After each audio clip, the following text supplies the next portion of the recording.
taking. Molly is coming. She is coming.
Extra special guests from the 14th Street Coalition and other public members interested in learning more about the shutdown and its impact. And we also know that we have probably more folks than usual joining us on the live stream, so that is exciting. So just to start off with, my name is Lucille Songhai. I'm Director of Community Affairs here at the Borough President's Office. We're really happy that you're here at Borough Board. This is just a monthly opportunity for us to listen and hear what the chairs and what our community boards have been working on. And we hope that even after the MTA DOT presentation and discussion that folks will think about staying so that you can also hear more about what's happening in the community boards. So just to start, I would like to call for the adoption of the April 19th Borough Board meeting agenda. So moved. Do you have a second? Second. It's passed. I'm now calling for, do you have a question? No. Oh, okay. I'm now calling for the adoption of the March 15th, 2018 Borough Board meeting minutes. Second? Wonderful. Motion is passed. So just to start, we have a presentation and public hearing on the neighborhood impacts of the L train shutdown, and we are joined by a variety of folks from DOT and MTA, and I will allow them to introduce themselves. But just to go over the brief run of show so that we're all on the same page, DOT and MTA are going to give a very brief presentation of where they're at in the process. We've then invited our community board chairs and the transportation chairs for the community boards to join us in a discussion about what's been working for them so far, different issues that are specific to their neighborhoods that they've been discussing internally as well as with the wider community, and then we will open it up for questions, okay? So just to start, MTA and DOT, take it away. Good morning, everyone. Good morning. I'm Judy McLean. I'm the Acting Deputy Chief of Rail Planning at New York City Transit. I recognize some faces. I've been out to some of the community boards on this issue. We've been working on trying to address the damage that Hurricane Sandy kind of wreaked upon our system. we're now at the point where one of our most difficult and challenging repair jobs is coming up. It's less than a year away. Basically, we need to repair the damage to the 14th Street Canarsie Tunnel. Basically, we've gone through, we've looked at a bunch of different things in the past year and even more than that about different ways to address this. Basically, it was decided that the best way to do this would be to kind of do it quickly. We've gotten the duration down to 15 months that we're going to have to close the tunnel. Basically, we'll be closing the tunnel here and there'll be no service from 8th Avenue to Bedford Avenue. We're unable to provide service in Manhattan because we have that line would have no access to any kind of yard. We couldn't do car inspections. We really couldn't maintain a service. We will still be providing service between Bedford Avenue and Canarsie Rockaway Parkway. And those will be close to near normal service levels. So for the 125,000 riders that just take the L within Brooklyn, they'll still be able to do so, and they can connect to subways and get where they're going. Most of the diversions of the 275,000, there's going to be 275,000 riders take the L between 8th Avenue and Bedford, someplace along that line, and will be affected. Of those, 50,000 take it just within Manhattan. Of the 225,000 that take it through the tunnel, most of those riders, about 75 to 80%, their best route will really be to shift to other subways, whether it be connecting to the 3, the AC, the JZ at Broadway Junction, the M at Myrtle Wyckoff, or the G at Lorimer Street. There are other ways, but for some folks, the subway option is not really the best option, so we've come up with some other options. Next. So this looks like a lot of spaghetti here, but there are, for a lot of folks, there's going to be multiple routes to choose from, and in our process, we're going to be getting that out to the public, kind of what are your choices. And, for some people, the fastest route may not be the best route. Maybe they want to walk less, have fewer transfers, so we'll be providing a bunch of different options, and as we get closer, we'll be getting out to the community kind of what their options are. I just want to say, besides, I mentioned some of the subway connections here, but we are going to be providing some bus routes and a ferry. The ferry is primarily serving the Williamsburg area, thank you, and will connect over to 20th Street at Stuyvesant Cove. Once you're there, you can connect to the M23 SBS or to the M14 SBS that we'll be implementing and will be in place for this project. In addition, we're providing some bus routes that will be going over the Williamsburg Bridge. There'll be a route servicing the folks in the Bedford Avenue kind of station catchment area that will go over the bridge into Soho, where there'll be multiple connections to the subway. Our modeling and analysis has shown, first we have a limited number of buses, not an unlimited. We plan to add 200 buses to our system to provide the service during the shutdown. And we need to get the most value out of those buses. We need to have buses move quickly and to be able to recycle them. So instead of taking bus routes and having various routes going all over the system, we're trying to get them into Manhattan, connect to a subway so folks can get to their final destination. Besides the Bedford bus, we're going to have 2 routes that operate from Grand Street, also over the bridge.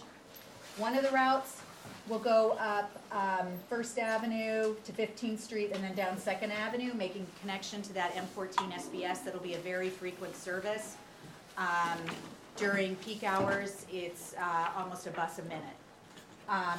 And then there'll be another route that will come over the Williamsburg Bridge and access all the subway connections in Soho.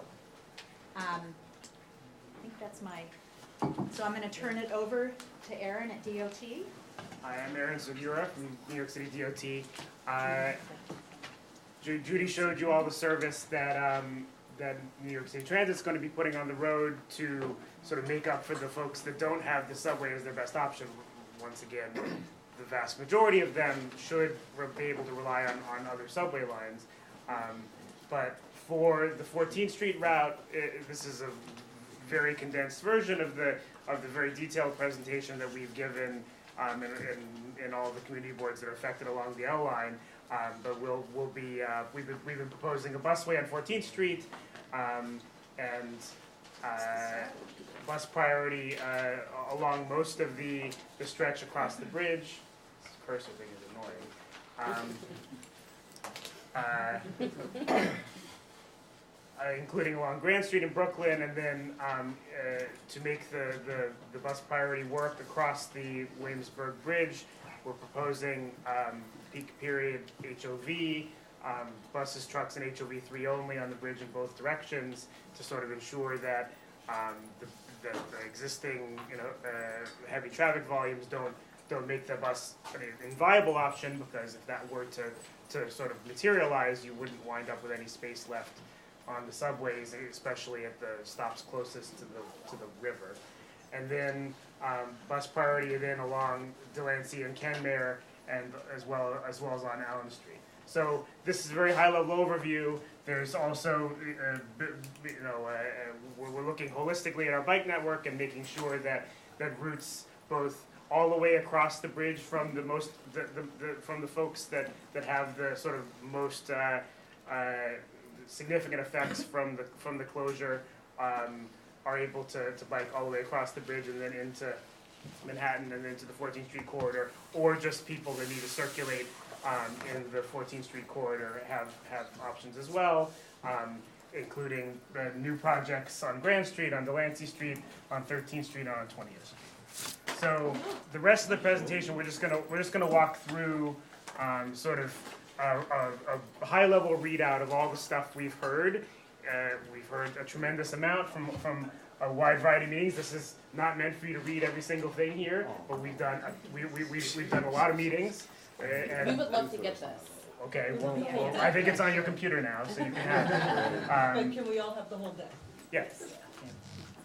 So there's been all the community boards in Manhattan and Brooklyn, two of the affected boards near the major connections in Queens. We've done surveys. We've gotten thousands of letters about this. This is one of the most hotly talked about subjects we've ever had to deal with. We've done town halls. We've done open houses, or we're trying to schedule town halls. We've done open houses. We've done workshops.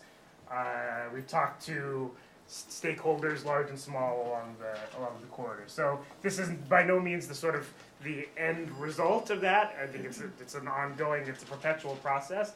But at the end of it, there's lots of opinions, and they don't coalesce into one thing. We're not here to tell you that we heard that everyone thinks that the shutdown is great and they're excited about it, and we should do it tomorrow. There's a lot of concerns. They're all legitimate. There's sort of the difficulty of reconciling the citywide challenges versus the neighborhood challenges, because we realize that what happens at a local level can help ameliorate things at the citywide level, and to some extent vice versa. But those things are intertwined. The things that people do generally agree on as important priorities: safety, making sure that any regulations, whether it be about buses or bikes or other traffic, are well enforced, and also concerns about sort of the just existing congestion level in the city. Sort of breaking this down by sort of sub-projects here. These are some quotes that we heard or comments that we've gotten from letters. It's once again, it sort of runs the gamut. There's on the one end, there's folks that want a 24/7 busway on 14th Street to deal with the 84,000 people that'll be riding on the other end of the gamut, there's people that are asking why we're doing, you know, the proposed plan that we're doing. So we're you know, we're collecting all that, and we're processing it all, and you know, we haven't gone out with the final plan. The clock is ticking here. We have 1 year to the shutdown, but we have a good bit less than that in terms of time to get these projects implemented on the street, for the MTA to buy the right amount of buses, all these sorts of details. So similarly on the 13th Street bike lane, there's very strong support and very strong opposition with regard to the way that the street would interact, the design would interact with double parking, with sort of visibility intersections, and also sort of providing the straight across crosstown connection that, just by the nature of the grid, 13th Street is best suited to do. On HOV, because no one lives on the bridge, people like the HOV policy somewhat more so than the other. Can you say what HOV is? High occupancy vehicle regulations. So if you don't have 3 or more people in your car, you can't drive across the bridge under that policy.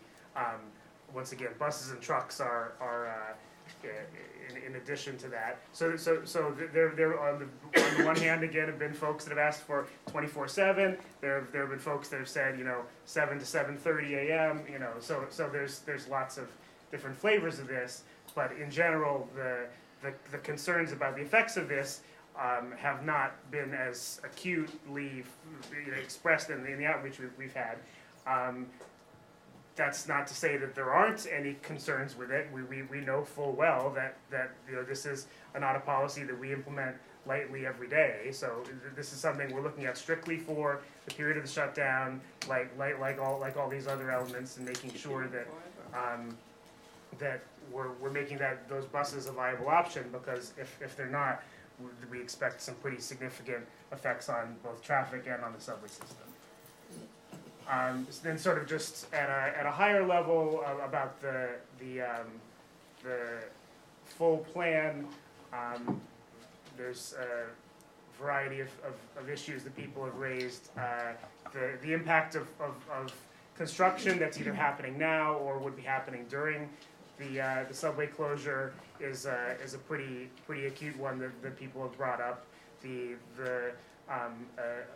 effects on emergency vehicle access, making sure that designs are for buses and for bikes remain safe for all road users. So we've gotten pretty much every comment you can imagine on this project to date. So what do we have left to be doing? We have not made a determination on the hours of these facilities to prioritize buses, the HOV, the busway, and the bus lanes. But we hope to be able to get to the finish line on that issue soon. We've been working with NYPD on enforcement of the busway and enforcement of HOV. That's still an unfolding thing. They're looking at trying to develop their resource estimates for that.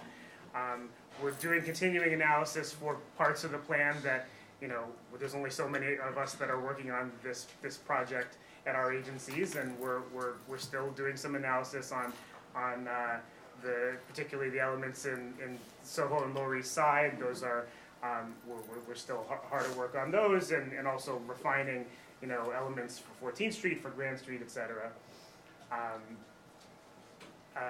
In preparation for the shutdown, there will be L train closures overnight and on weekends through the period of the tunnel,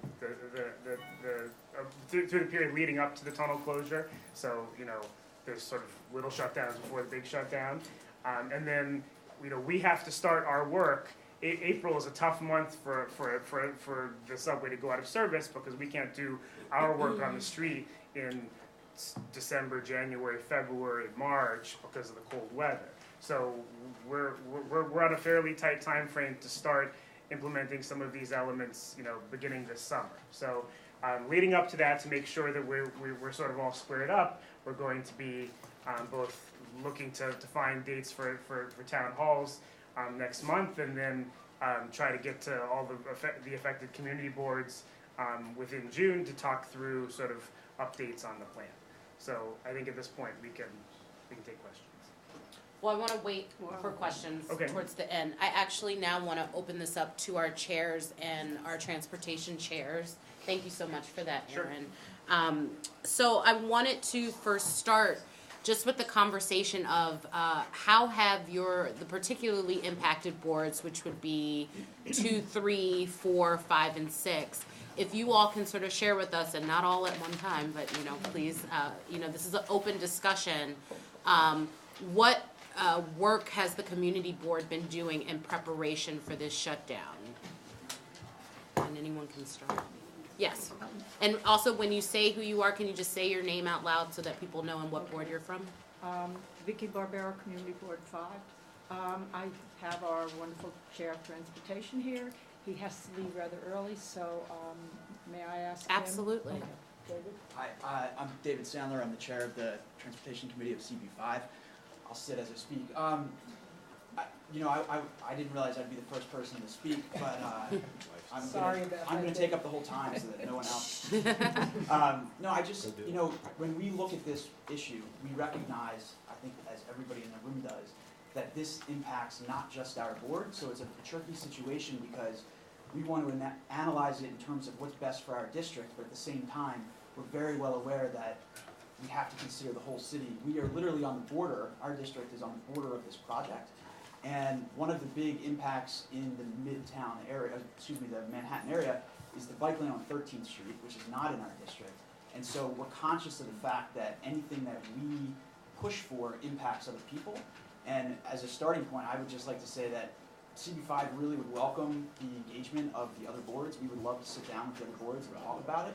I think that the number one thing, if I had my wish, the number one thing to come out of this meeting would be a chance to sit down with the other board chairs and the committee chairs to talk about it, because I think more than almost any other issue that faces my district right now, this is going to impact everybody, not just us. So that's sort of like my preliminary comment. But then the one other thing that I'm curious about is we meaning the board and the people that have spoken to me, certain interest groups have reached out to our board and to my committee to ask us for some information, and we really don't have all of the information that we would like to have, and it's concerning.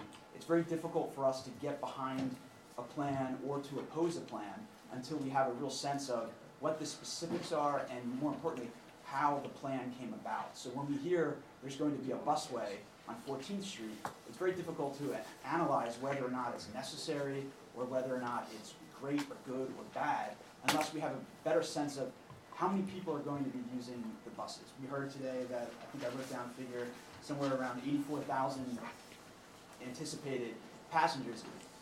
It's difficult for the board to understand the plan until we have a better sense of where that number comes from. I don't know why you think 84,000 people will be using the buses. I'm not saying I think otherwise. I'm just saying we don't know where that number comes from, and so it's very difficult for us to wrap our heads around it until we have a better understanding of where the data starts from.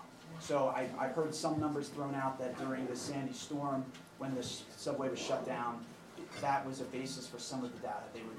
They meaning the city, was looking at how people altered their normal commute when they couldn't use the L train. That might be informative, but it might not be, because people might make certain plans when they know they have to change their route for 3 days or 5 days. But when it's a much longer term situation, they're going to come up with a different plan. So I just don't know how impactful those numbers are. And again, it's because we don't know where the numbers come from. And then I'll shut up in a second, but I'm going to say some things that probably everyone's thinking about, which is, do we need to extend the sidewalk? I don't know how many pedestrians are going to be on the sidewalk. Is that the most efficient way to move people? I've heard the number 50,000 pedestrians on the sidewalk. It would be great if we could have some context, where that number comes from, what 50,000 people really looks like. I live on 14th Street. I walk it every single day, multiple times a day. So I know what it's like now. I also know what 34th Street is like at rush hour, and at other times during the day. So if we could have a sense of what 50,000 people, if that's really the number, what does that mean? Put it in context for us so that we can wrap our heads around what might be necessary and what won't be necessary. And then, I don't want to go on forever, but when you do a busway that's 24 hours or even a majority of the day, that might be efficient in moving people from A to B, which is obviously a major concern. But you have to consider how it impacts people who live on 14th Street, who are traveling to 14th Street. I've heard that there would be accessoride exceptions, but there are plenty of people that need vehicular transportation that don't qualify for accessoride. And I'm not just talking about the elderly or the infirm. I'm talking about people with babies, with strollers, with packages, people going to the airport. You know, we have to consider the people that do live in the district. I know that it is a central area through which many people travel, especially during rush hour, to get to and from work. Obviously, we have to consider how we can make that as easy as possible, but you can't forget about the people that live there, and you can't forget about the individual community concerns. I could go on forever, as I'm sure everyone else could, but Appreciate and then that. the final point, thank you. Yeah. The final piece is this, which is we have yet to hear of a study, a traffic study, on the streets north of 14th Street. When you tell people that they cannot drive on 14th Street, cars do not evaporate. They go somewhere. In this case, there are only 4 directions. They can go north, south, east, or west. And in this case, they're going north and they're going south, and we don't know how many are going to go north, and we don't know what that impact will be. But we need to know that before anyone can support a plan. And I suspect that many of the community boards will feel the same way. Until there is a comprehensive study that shows how this is going to impact, it's very difficult for anyone to even understand what the plan is. That's it. Thanks so much. Thank you, David. I wanted to open it up. Bert, Okay, good morning, everybody. say your name and what board? Bert Lassman, Community Board. That's a good one. Everything else is taken. Okay, we are adjacent to 5 and 3 and 2, and 14th Street is our southern boundary. We've been very, very much involved in this. I like the idea of the involved boards, the adjacent boards getting together and discussing among ourselves what's going on and what maybe we have a unified position. Meanwhile, I have Christine Berthet here, who is our co-chair of our Transportation Committee. She is immersed up to the eyeballs in this. Go ahead, Christine. Thank you, Bert. So Christine Berthet, I'm the co-chair of Transportation Committee. So we have a little bit of a different experience. So we realize that whether we close 14th Street or we don't close 14th Street, it's going to be a mess anyway. So that doesn't make a difference to us. You know, cars are going to go north, south, etc. It's really going to be a mess. And second, it's just like a renovation of an apartment. It's an interim solution. It's a mess. It's going to go for 18 months. So we have to look at it as an inconvenience for 18 months. We had a very good presentation from DOT and MTA where they gave us a lot of data. And because of that, we know that 30%, the traffic on 15th Street is going to increase by 30%, which is a lot for a very residential street. So one of our focus has been to get mitigation on that street and make sure that those streets, 16, 17, 18, are not totally overwhelmed.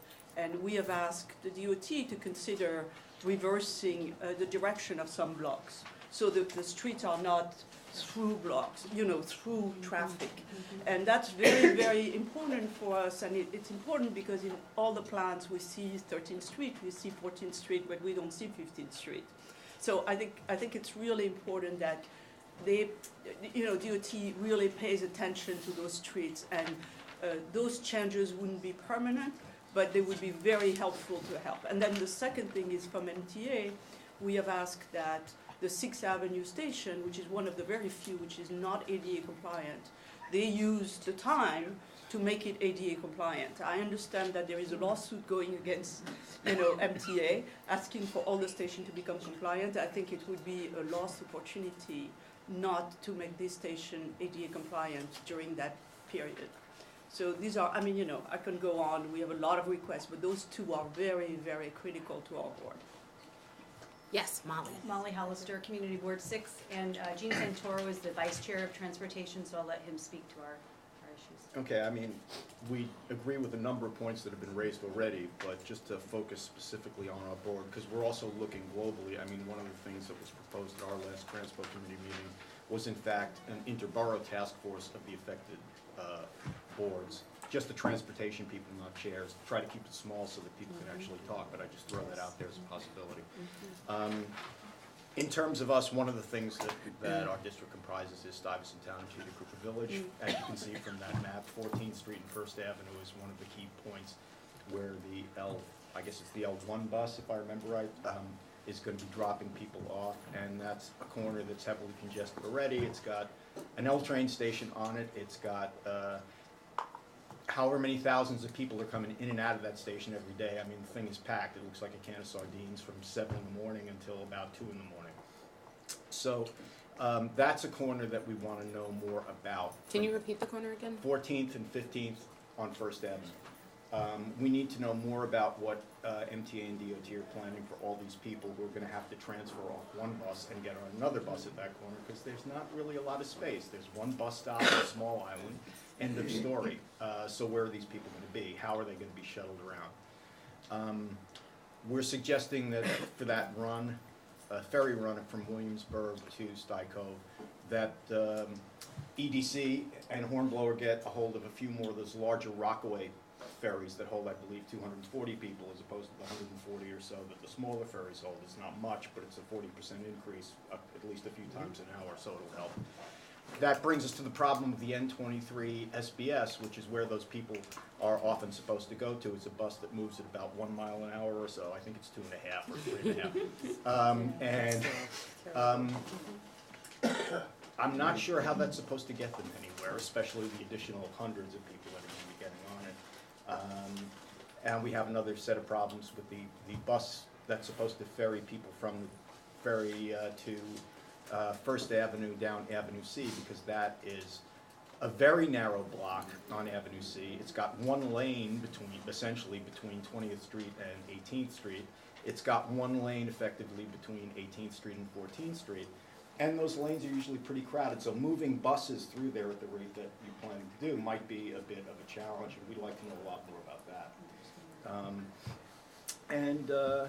That's enough to bore you with that. Oh, the last thing is 14th Street between 3rd Avenue and Avenue C, which at the moment is basically uncontrolled under this plan.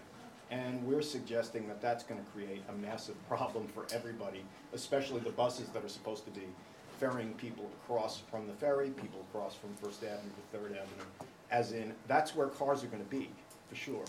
So how are the buses and people supposed to get through those things? And that's enough. Thank you. Yes, Terry. Oh, yeah. CB3 here, so. Good, me too. So, okay, Terry Cood, Community Board 2. 14th Street and the area around it, north, but also, of course, south, and the busway are huge concerns for us. We really would like to see projected effects on businesses, because deliveries and traffic, both foot traffic and vehicular traffic, and also obviously concern is moving employees, a lot of whom live in Brooklyn. 14th Street is of course a main concern, but for CB's, I would assume 3, and certainly 2, we've got another front that has not really been addressed. And that is the coming over the Williamsburg Bridge into the Soho area. Kenmare and Cleveland are narrow streets, and you're talking about after the first bus peels off onto First Avenue, 45 buses an hour at peak. That is buses that are going to be nose to tail. And the streets don't allow the turns. There has to be a way, CB6 mentioned the ferries that can potentially move buses across the water and drop, I think that was 18th Street. It's not an issue. Okay. We're talking just about passengers Oh, on that. passenger Right, ferries, yeah. okay, but ferries.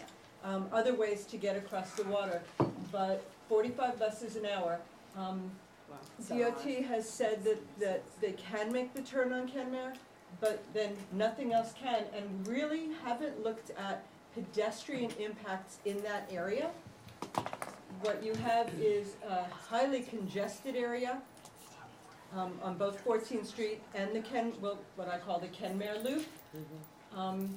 As it is now, a lot of cars and trucks will take the other routes because of the Verrazano toll being one way.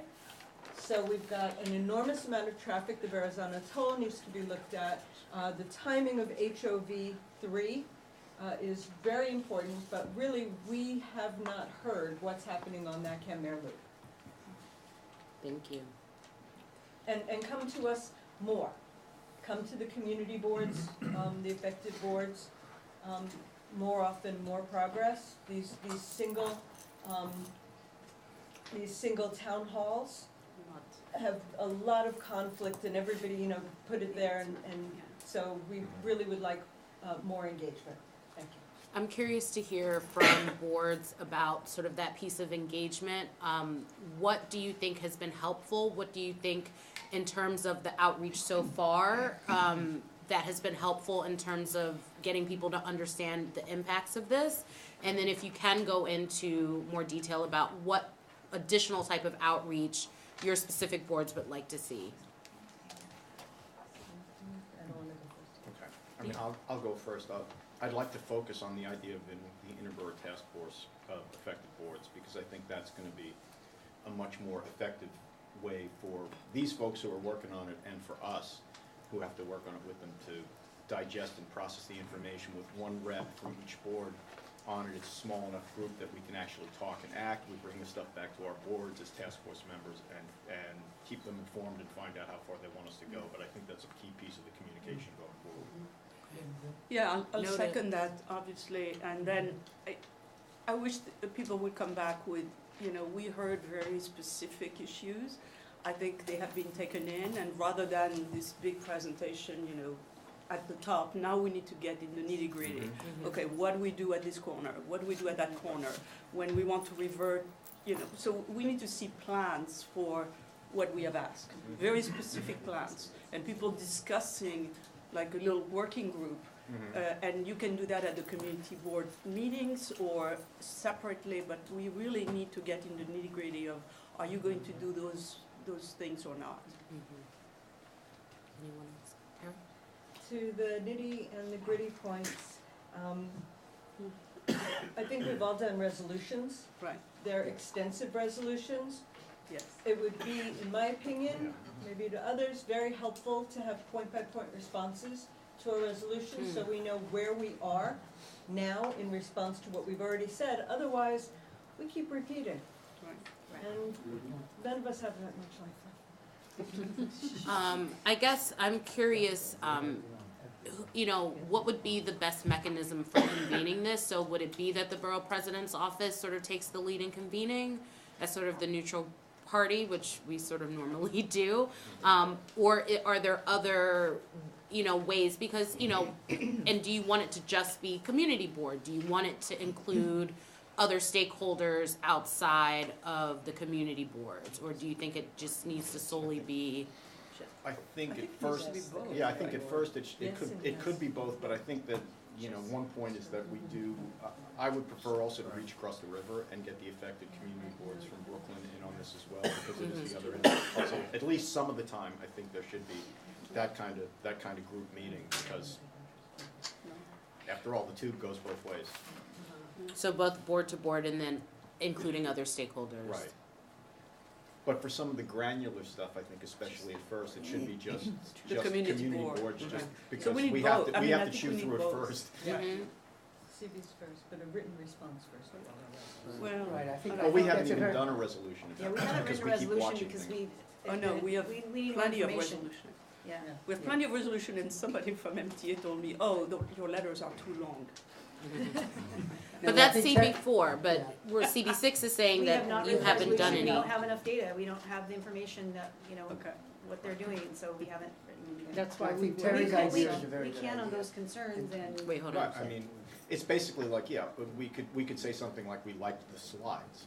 It's back to the Right. point about not enough data, and it's A preliminary resolution days, so we understand that, but that's Oh, one yeah. reason that we've held back from doing any resolutions about it, because clearly this is a work in very much in progress. Mhm. And Lucille, I think it would be very helpful if it was through the Borough President's office. I think it But encourages. I think we could use your support, the Borough President's support, Mhm. in getting answers to the resolutions, because otherwise, we're just spinning wheels. We don't Bus move, wheels. we don't move forward. Bus wheels, bicycle wheels, That's the right. propellers on ferries, whatever they are, we're not moving forward. We just keep Yeah, repeating and- the asks. And we need answers which are quote-unquote real answers, not political answers. So what I mean by that is, those long letters which are not saying, I mean, some of the things should say, no, no way, yes, we have, yes, we're coming back, not long answers which are not really getting us anywhere. I want to echo Yeah. what some of my colleagues have said. CB5 has specifically, or I should say purposefully, not written a resolution yet to weigh in on this. As I said, we can't really weigh in effectively until we know more of the background and the details of the plan. To that end, I think it would be incredibly helpful to have meetings with the borough board and the affected community boards so that we can sit down and really get a sense of not just what the plan is, but how the plan is going to impact each of the community boards. And if the goal is to find the best plan, we know that this is going to happen in the sense that we know that the tunnel needs to be repaired. So we know that's going to happen. So we have to figure out the best way to go forward. We can't do that until we have the details. We could write a resolution that says we don't have the details. Yeah, we did. And I think that can be effective, but I'm very pleased that we're all here in this room right now. And I think this is the most effective way, is for us to get in a room and to talk. And so CB5, rather than writing a resolution right now, is saying, please, come talk with us. The answer to your question that started all this is, what do we think of engagement? There's never enough. You're talking to community boards. We're always going to say that. There's never enough. We need more. But we want to get behind a plan that makes sense. We want to get behind the other community boards to all do this together. We can't do that until we have a better understanding of where the numbers come from and what's going to happen. Okay, thank you. So I really appreciate this. It's been very illuminating even for us. We've also been at all of these outreach meetings with you all, and so I think this has been fruitful for us to sort of hear what some of the gaps are, but then also the ways in which the engagement has already been happening. I now want to open this up for questions and answers, and if maybe some folks from MTA want to sort of just, They all left. or and from DOT, be the designated answer, or for folks that answer, While the getting's good. just so that folks can identify, and feel free to come up. I can give you all, actually pull your chair up. You can pull your chair up over here. Well, Lucille gets up at the line of fire. No, it's part of my job to stay here. I'm never scared. Well, thank you for staying.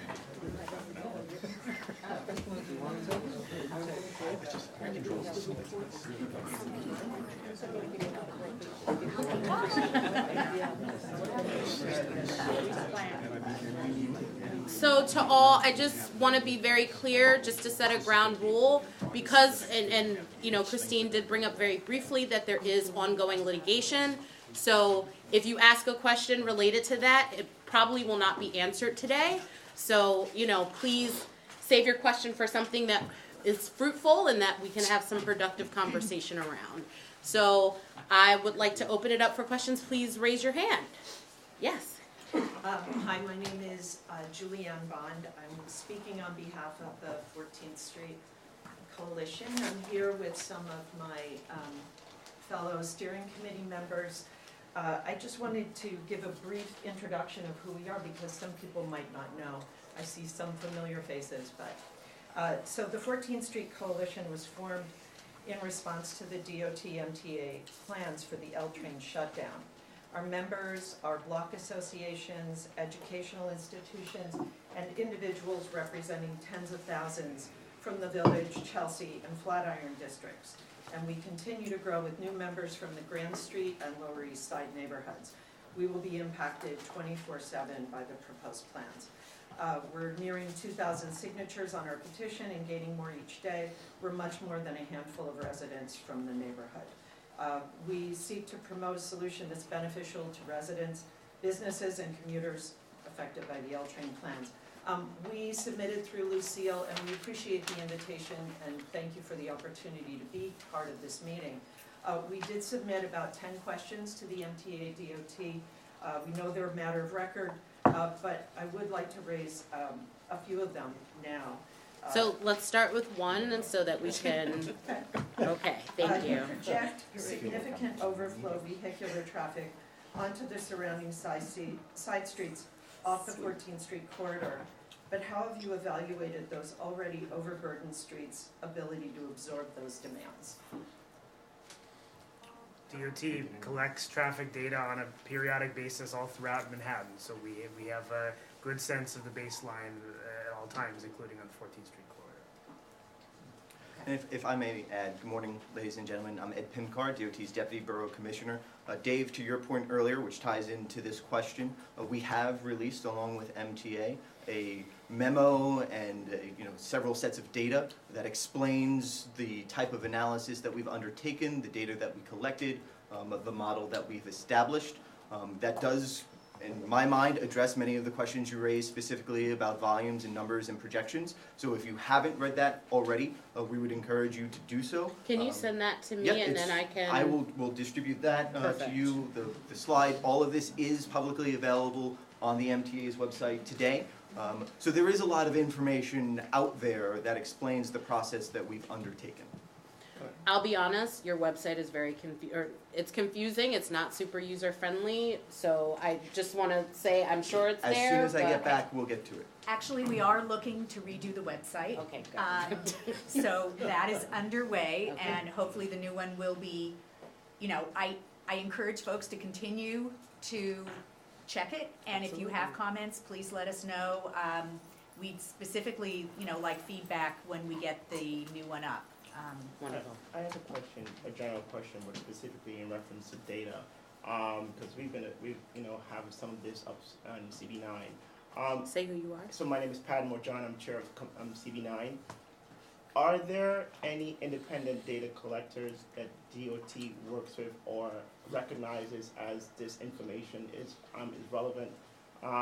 There have been times when DOT has come to the board and presented some numbers. We have question the numbers, and we have, in our attempt to be fully open, look for independent contractors or, data analyses that might be able to collect some of this data. Is there any of them that DOT recognizes as independent and saying that the data, they have no issues with the data?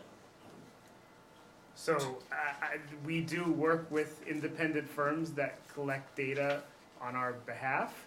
I'm not sure whether we're allowed to refer to them by name because they're vendors of ours, but He's not saying specific to the L train. no, I know. In general, like we have an ongoing contract to collect traffic data with a number of contractors, and they, are industry standard. And if someone were to hire them to collect data, we would treat it as equivalent to whatever we're collecting. We're not massaging that data after we receive it.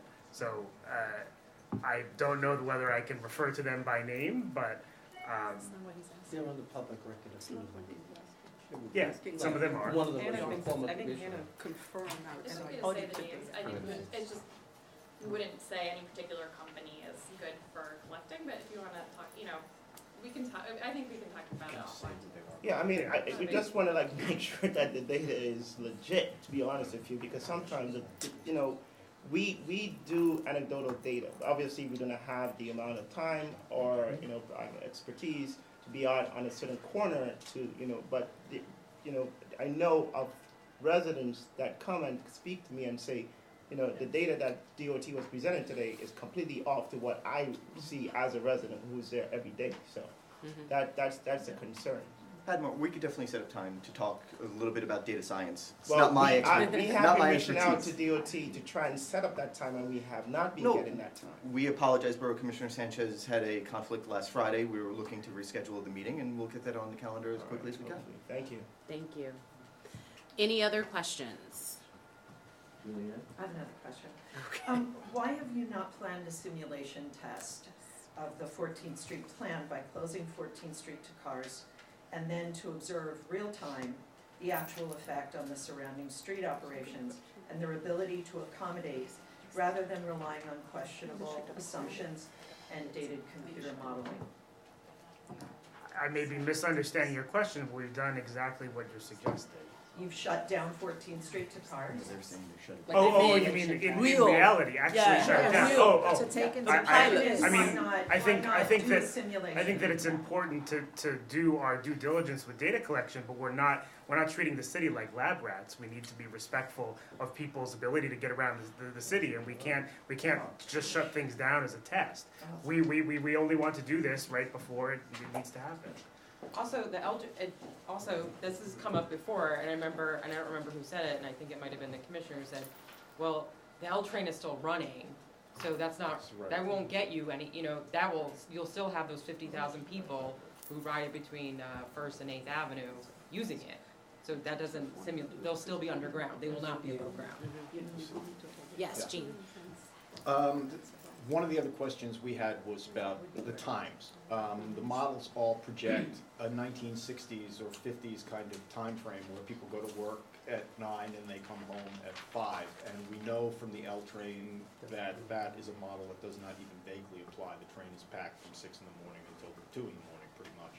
So one of the things we're concerned about is the bus service on 14th Street. The other buses, how are people going to get back and forth when it's 7 p.m.?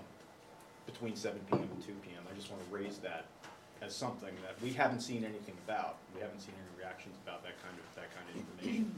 So we haven't determined the cutoff times for the policy on 14th Okay. Street or on the bridge, but if the board wants to advocate for longer hours, that's something We do, yeah. we're willing to hear out. But what about the number of buses, though? I'm sorry to jump No, in. that's fine. Yeah, I would, because there is not only the closing, but the number of buses available to ferry those people after hours. The number So of that's- buses is also in that report that was mentioned before. It's kind of the number of buses by hour. So, and it's based on our ridership model, which we've used extensively, which is really based on MetroCard data and people's swipes and subsequent swipes to get the origins and destinations. And it's been very effective in projecting how riders respond to other changes in the system. So for example, Second Avenue Subway, it was about 95% accurate over the entire weekday, and about within 2% of, in the rush hours. So I think we have a good base of analysis for what riders will do. Obviously, this is this particular thing involves a lot of different modes and people's behavior. So there's always gonna be, we're not really sure exactly how many people might shift to for-hire vehicles. That's kind of, we're making some professional assumptions. But I think we're pretty close. We have a lot of experience doing this. And it isn't just the peak hours that we're looking at. We're looking at all hours of the day. Vicky and then Gerard. David mentioned earlier what might be the possible exceptions to the private car ban. People living on 14th Street, people that are elderly, that sort of thing. Do you have an answer on that? So currently, we expect that the busway would still allow local deliveries, accessoride, emergency vehicles, of course, to use 14th Street even in the hours that the busway is in operation. And again, that is a big question that we continue to work through, and we'll come and present our final determination to the boards shortly. We have heard this question of access for 14th Street residents through all of our engagement. So it is something that we're looking at and trying to see whether and how to accommodate. I should add the 14th Street parking garages to the list of people that we already know we have to try to accommodate. It's tough because on one hand, in order for the busway to be as effective as possible, you need as few private vehicles as possible. We don't want Ubers or taxis. So if we allow exceptions for some, how are we able to enforce that? We're still working with NYPD on that point. What we don't want is for someone to be able to say to a police officer, oh, I'm a resident of 14th Street when they're entering the busway at 3rd Avenue, and then just continue not stopping along the way. So it is a question that we've heard and we're trying to work through. Thank you. Gerard? Great. So my question is more about day 2 after the project begins than this planning part, because I'll concede the project is inevitable and most of the parameters you're gonna have to do this work under are so restrictive that there's inevitabilities to that. But really, once the project begins, have you spent a lot of time thinking about some kind of triage, some type of process that you're ready to actually deal with all these communities so that when these plans, even though they're the best laid plans, that you're actually set up to be immediately responsive with, DOT, with NYPD, with community boards, community-based organizations?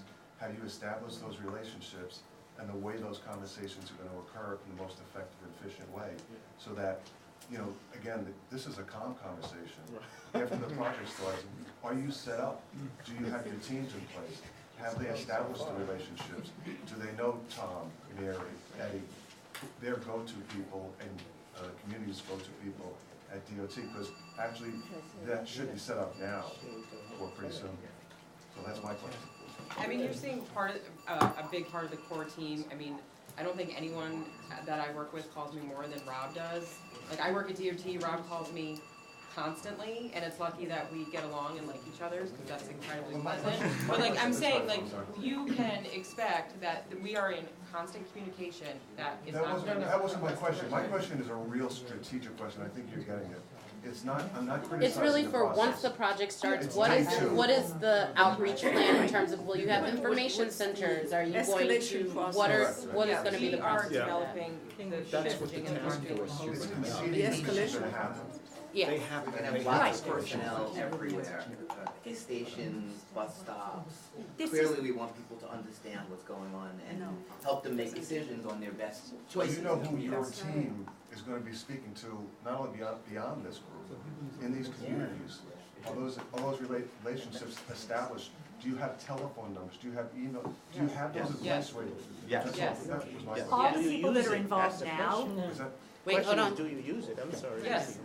all the Yes. people that are involved now are gonna continue to be involved, and there will be more. And I think we are looking at, so we're gonna be continuing to reach out to folks, but we're also gonna have, it's gonna grow, and we do know that, we're gonna learn throughout the process, and there probably are tweaks that we're gonna have to make throughout the closure. And, we also need to have kind of folks on the ground to get looking at the situation, what's going on, where we may have to shift resources, and so we are planning for that. But I think we have a start in that a lot of you folks kind of have already seen us. We're out and around, we're meeting with everyone, we're gonna be there throughout this whole process. And if I could add, from DOT's perspective, the treatments that we're looking to implement as part of the shutdown are signage and paint and rubber islands. So the ability for us to make that quick adjustment is absolutely there. Also, as Aaron mentioned earlier, we're going to need to install and implement several of these treatments well in advance of the closure, just because we can't paint during the winter.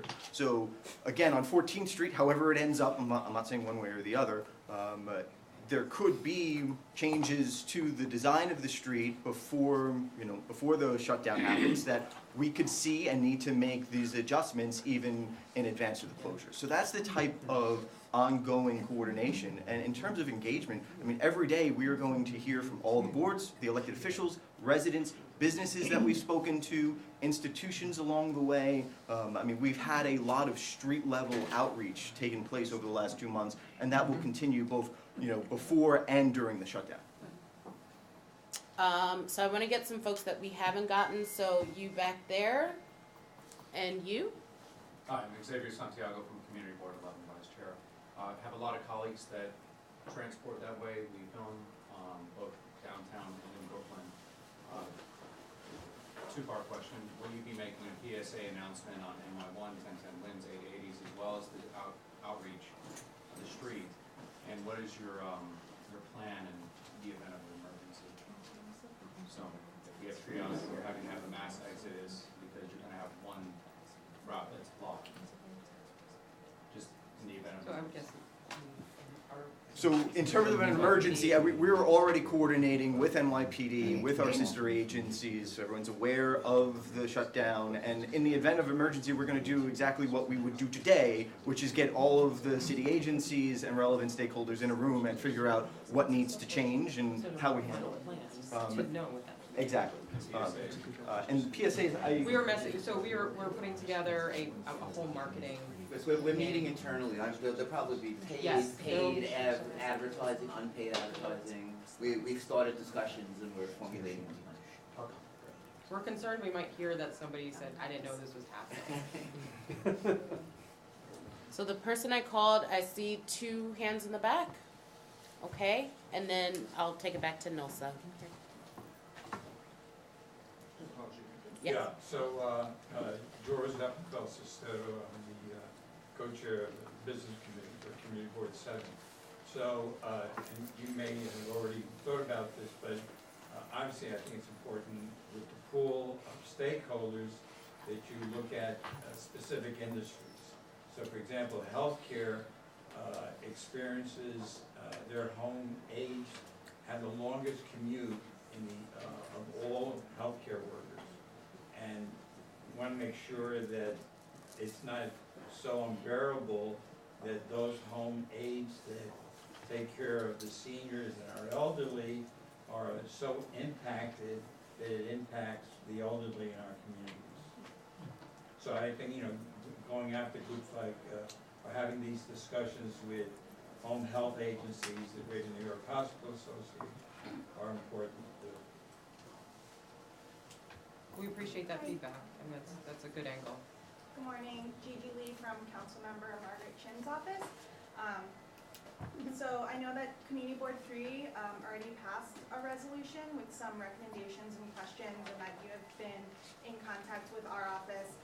Obviously, one of our main concerns is the anywhere of up to 60 buses that are going to be coming across the Williamsburg Bridge onto Delancey Street, which, I want to thank DOT because for the past several years you've been working really closely on changes to DOT with, changes on Delancey in regards to both pedestrian safety, bicyclist safety, and vehicular safety.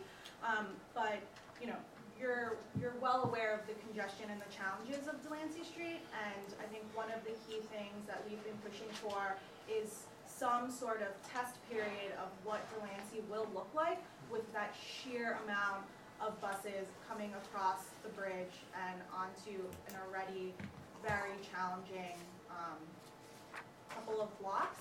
And then also what the impacts will be to train stations where you're dropping off those pedestrians that are not designed for the increase of riders that you are predicting will be going from the bus onto some of these smaller subway stops that are run locally that also are, like the F train is already packed all the time, and then you're going to have, the connections in Soho with, again, small streets, large number of buses, and congestion and everything that comes with that. So, we'd love to work closely with you on some sort of phase-in period or model of just that sheer number of buses coming across the bridge into Council District 1.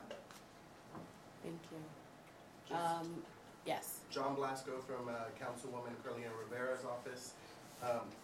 Thank you all for being here, 14th Street Coalition, the boards, and the agencies.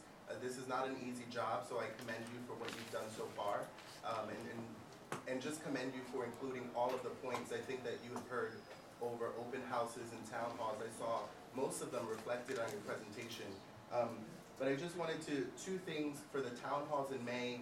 I think the councilwoman and our team really urges that you do 2 for Manhattan, 1 for the west side and 1 for the east side. If you have something that's more in the west side, like a town hall more in the west side, our furthest residents on the east side, for example, public housing tenants on Avenue D, they're just not going to attend a town hall in that area. So I really urge you to look at doing 2 for Manhattan in May. And then the other piece is, I think in some of the earlier presentations you talked about some of this work beginning the late summer of this year. For example, Union Square West and the expansion of the pedestrian plaza. Given that you're still taking all of this feedback, what is the timeline on those pieces, right? Is that still on track for late summer of 2018 to expand a pedestrian plaza? And if so, what other pieces of this plan are you still moving forward with that will be implemented summer of 2018? John, we're still in the finalizing, our plan on what we intend to move forward with, and we will return to the boards in June with all of those details. At that time, it might be a little bit easier for us to be able to think about sequencing. The marking season basically runs through the middle of November. So when we say summer, I don't necessarily mean July 1st. It could be that we're starting with some of these treatments more towards August and then continuing. So that's still in development. But there will be plenty of notice, not only for the overall plan, but also the individual components as we work with impacted stakeholders, residents, specific to those projects. For example, on Union Square West. Yeah. On the subject of noise and air pollution, what have you determined about the existing levels of noise and air pollution on 14th Street and the surrounding side streets? And how have you factored in the increases to those levels arriving at your recommendation? I think that might fall under the question and umbrella of environmental review, which is a matter of litigation, and on the advice of counsel, we can't address that at this time. So I actually have a question. So I saw that the timeline has shrunk from 18 months to 15 months, which is great. Can you talk to us about what made that shrink? So what work did you all decide to shift to be able to shrink the timeline? Because to do that is, as I'm sure, was difficult, but. Actually, it was, we put out proposals for contractors, and the contractor came in and said they can do this job in 15 months. I mean, part of it was in selecting the full shutdown, it enabled the contractor have total control over the site and enabled them to come in. But just, I think we've mentioned this before, there are incentives in the contract to actually reduce that duration even shorter. Mm-hmm. And there are penalties, $400,000 a day, if they go over the 15 months. So, and the contractor is named Judd Law. It's a joint venture with another company called TC Electric. Mm-hmm. Judd Law actually did our first Sandy mitigation project. It was the Montague Tube. It was in 2014, Judy, I believe. That tunnel was also, it's the tunnel that connects the R train from Manhattan to Brooklyn. That was heavily damaged by Sandy, not as heavily as the L tube. But they had the contract to do the repairs there. It was originally a 13-month contract, and they finished in 12 months. So we do have a lot of confidence in them based on their track record. Wonderful.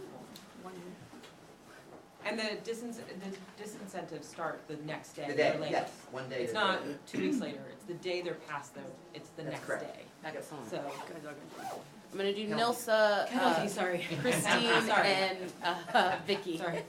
Who start? Me first? Or no? Well, I said Nilsa, Christine, and then Vicky. In terms of CB6 recommended a task force of the community boards affected, and I think that's a great idea, but I also, and an interborough task force, but I also want to urge that as the project starts, that there's almost an advisory board of community residents that are made up by the affected boards, for the simple reason that sometimes you're not aware of issues that come up in terms of the task force that you form. And I also want to urge the unaffected boards to make sure that they post wherever possible this information, because I'm sure that we have community residents that will be impacted with this as well. So it's not just the 5 boards that have been mentioned, we're citywide, and so that I would urge that we get the information out as well. Can you tell us which board you're representing? I am Nilsa Arama from Community Board 11. Christine? So you mentioned that by June you will come back to the community board with a plan for the changes to the street. Will that include mitigation, which have been asked for other streets like 15th Street, 16, 17, and, you know, not just 14th Street? To the extent that we are able by June to have some of those smaller mitigation plans in place, yes.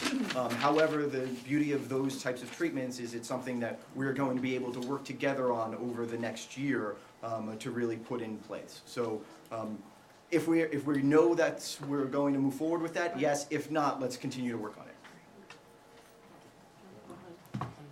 Vicki, Okay, and then sure. The first is just a request. We're all always concerned about enforcement, and so could we be sure that we have representatives from NYPD at the meetings, because I think it's important that they hear everything that's going on. And the second is a very specific comment. As you know, CB5 is very, very concerned about landmarks always.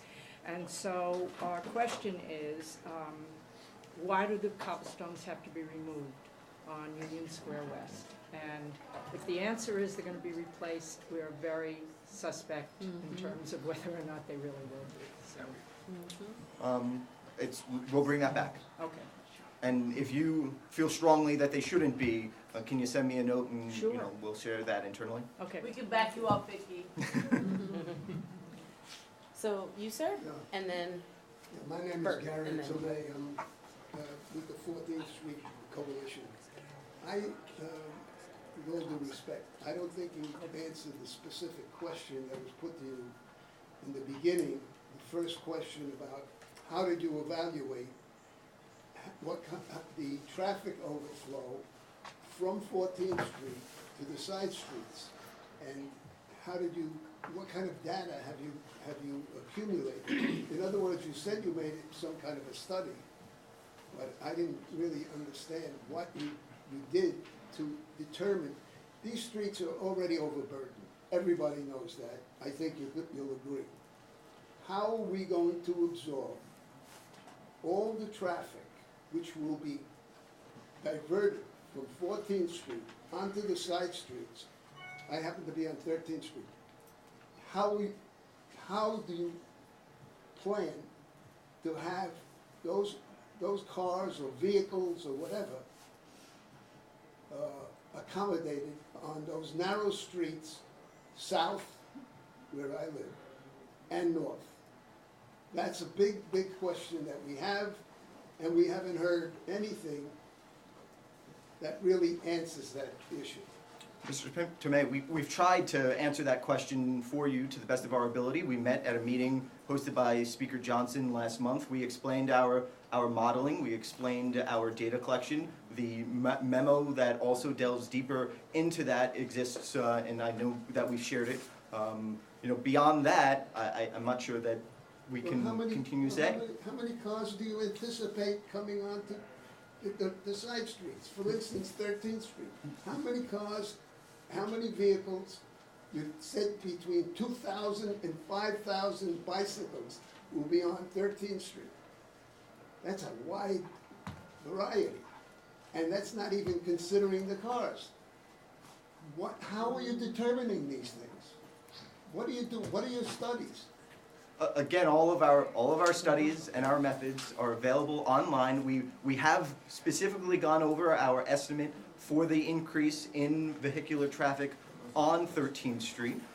There will be an increase, and that specific number is available in the report. We've tried to explain that for the bicycle numbers, that we are using projections based on a series of previous projects as well as existing counts on the cyclists that we know are operating within the area today. So one of the big parts for this area is that you have the West Side Greenway that has a tremendous number of daily riders. If we move forward with protected lanes on 13th Street or elsewhere, we would expect a large number of those cyclists to use the protected lane, because a protected lane just invites and more cyclists because they feel safer within the lane.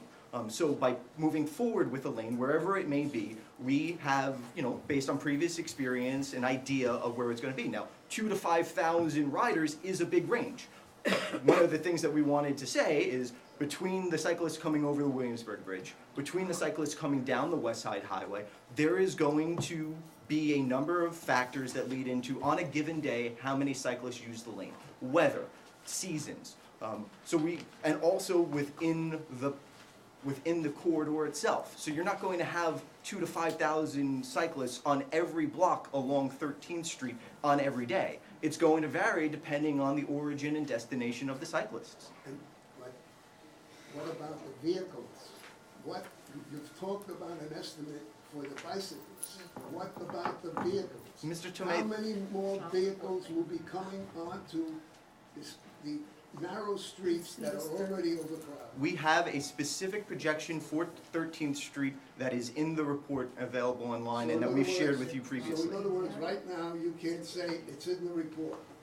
We have to look at the report. I don't have that number off my hands. I know that we've shared that number publicly at the community board meeting previously. I'm sorry, I wasn't there. Thank you. Thank you. So we're going to take 2 more questions. I know that you all have to go to your next appointment. Yeah, I just wanted to reiterate that I think the best way to keep communications going with all these folks is going to be the task force of community board transit chairs. We can meet on a regular basis, whatever's necessary, because I think we all can agree about one thing. As soon as the rubber hits the road on this plan, the tires are going to start to come off.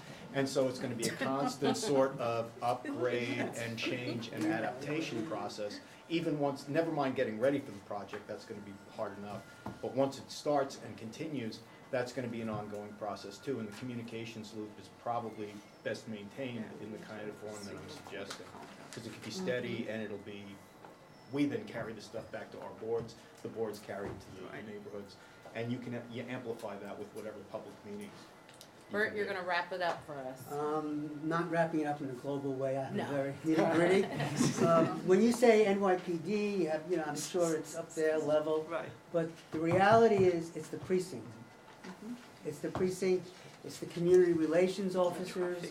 You got to involve them and the women and the men in the precinct, because they're the ones who are going to be out there. They're the feet on the ground. I mean, as they say, the bosses, you can talk to the bosses, and I don't know what, how the bureaucratic communications, it has to go that way and then down, but it would be really good if you do it horizontally and get directly to the precincts. Also, the Department of Sanitation. Again, at the district level. Not the chiefs, not the bosses, district level, and let them know what's going on. We're engaging with multiple agencies, Department of Buildings, EDC, NYPD, Right. FDNY, Right. and there's very high level conversations happening at But I'm this not point. talking about the high Right, level. I was at a meeting with Inspector Fulton yesterday, he had his local precinct guy there, talking about stuff in Brooklyn, but I totally agree. The more local the information is, and making sure all that information is accurate. Sometimes we run into, I don't know, this might come as a surprise, but sometimes someone in their precinct might say something that isn't exactly true. So we want to make sure that all the information coming from the top down, someone said the bike lane was final, and we were just like, oh no, that's we're not at that point. So that can cause.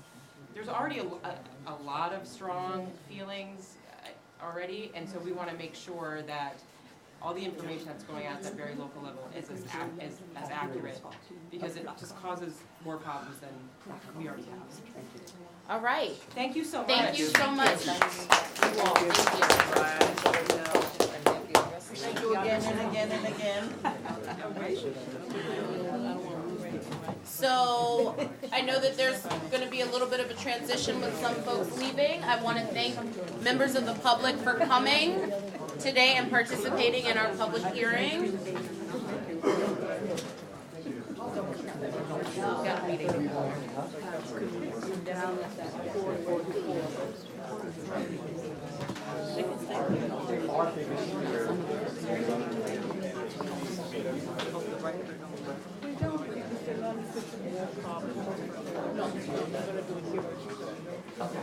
Seems okay.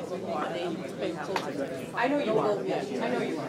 So no If vote. you're leaving, please gently make your way outside. We want to continue the meeting. We have a lot more to get through. Thank you so much to our transportation chairs and members of the public for attending.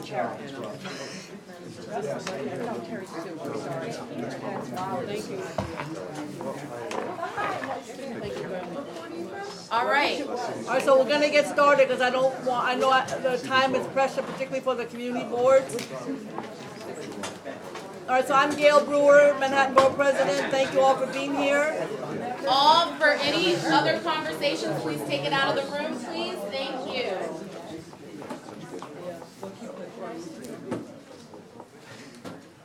Thank you for that meeting, that was fantastic. It was really great. Yeah, it's on All right, so I want to just go through some of the items, and then I love hearing from you. That's my favorite part. But the community board appointments, we've been met with all of the council members, gotten their input, and that it will be done by May 1st, one way or the other. So we're working on it constantly. Number 2, these are just events coming up. Earth Day, April 22nd. Something that we love to do is we give our I hate to say, I don't like to promote myself, the Gail Brewer bags to every supermarket in Manhattan, and they give them out for free, and people love it. That's our Earth Day contribution. Don't use a plastic bag, although we don't have a law. Denim Day is April 25th. This year it's going to be in Foley Square, 12 to 2. As you know, that's the day when many of us wear denim and support women who've been sexually assaulted, and don't forget about them. Pay equity for women is, we're doing it with Community Board 8, newly created Women and Families, to close the pay gap, and that's May 10th. As you know, charter revision is quite interesting. The mayor has a commission. I want to thank the Speaker of the City Council, working with Tish James and Corey Johnson. We have a commission that is going to go for a year and a half until 2019, and I hope be more comprehensive. In fact, any topic is on the table. And so that it has passed the City Council. It will now go to the mayor for signature. My guess, I don't know, is that he'll just let it slide and then it becomes law. So it's not like he'll sign it or veto it. I don't know if that's what's going to happen, but I'm pretty good at guessing. So that will be taking place, and appointments will be made. It's appointments by the City Council, the Borough President, the Controller, the Public Advocate, and the Mayor if he likes. And we would like to have him participate. We'll have to see. But we are working with Tish on the May 2nd. We'll get to the details on a Public Advocate, City Council, Borough President's Forum on this issue, so people understand what the issue is regarding charter revision. To me, if you community boards could get things like units of appropriation, so you know what is in the budget, that would be fantastic, just as one small aspect, not to mention more support for community boards. I would like to see that. So again, you'll be thinking of ideas as time goes on. April 25th, we're doing a Youth Fest for Civic Engagement with Harlem Youth Vote. It's going to be noon to 6 on West 120th Street between St. Nicholas and Frederick Douglass, and then we can get you more information. I want to mention also on April 25th in our office at 431 West 125th Street at 6, we're doing a child support forum topic that a lot of people are interested in. I do want to thank Community Board 10. I think you did a great job regarding the issue of the way in which a certain subway stop was not closed properly, and I want to thank you because that was a lot of last-minute work. Congratulations. And certainly the Inwood saga goes on. The Community Board 12, thank you, Richard, and your entire colleagues for all your work on Inwood. I know we had a hearing recently, and we are working feverishly on trying to make sure it's a good response. So thank you very much. And I just want to mention a couple of things on education in schools. So, you know, I'm one of these, just like you have to have a good school, but you shouldn't close a school that's perhaps doing better than some of the other schools that were in the list. So in Board 12, we did not close. We took it off the agenda with a lot of effort. The Health Careers High School on the George Washington campus. With the community board and the stakeholders, we meet every single week to go through what should exist. And Richard's been at those meetings. What should be at the school? What kind of CTE, which is the way in which the Department of Education deals with education that is focused on a career. We're lucky to have Jessica Mason in our office because she was head of food and finance for 8 years, so she understands what a good high school is. So we're doing that, and we hope the same thing with Wadley. We're waiting to see if Wadley could not be truncated in terms of the middle school, and then we would meet every single week to come up with the stakeholders and support. So I just throw that out. I just want to mention one other thing. If all goes well, a group called World of Money, headed up by a woman named Sabrina Lamb, who I think is a rock star. She is working with a middle school, I'll get you the details soon, in Harlem.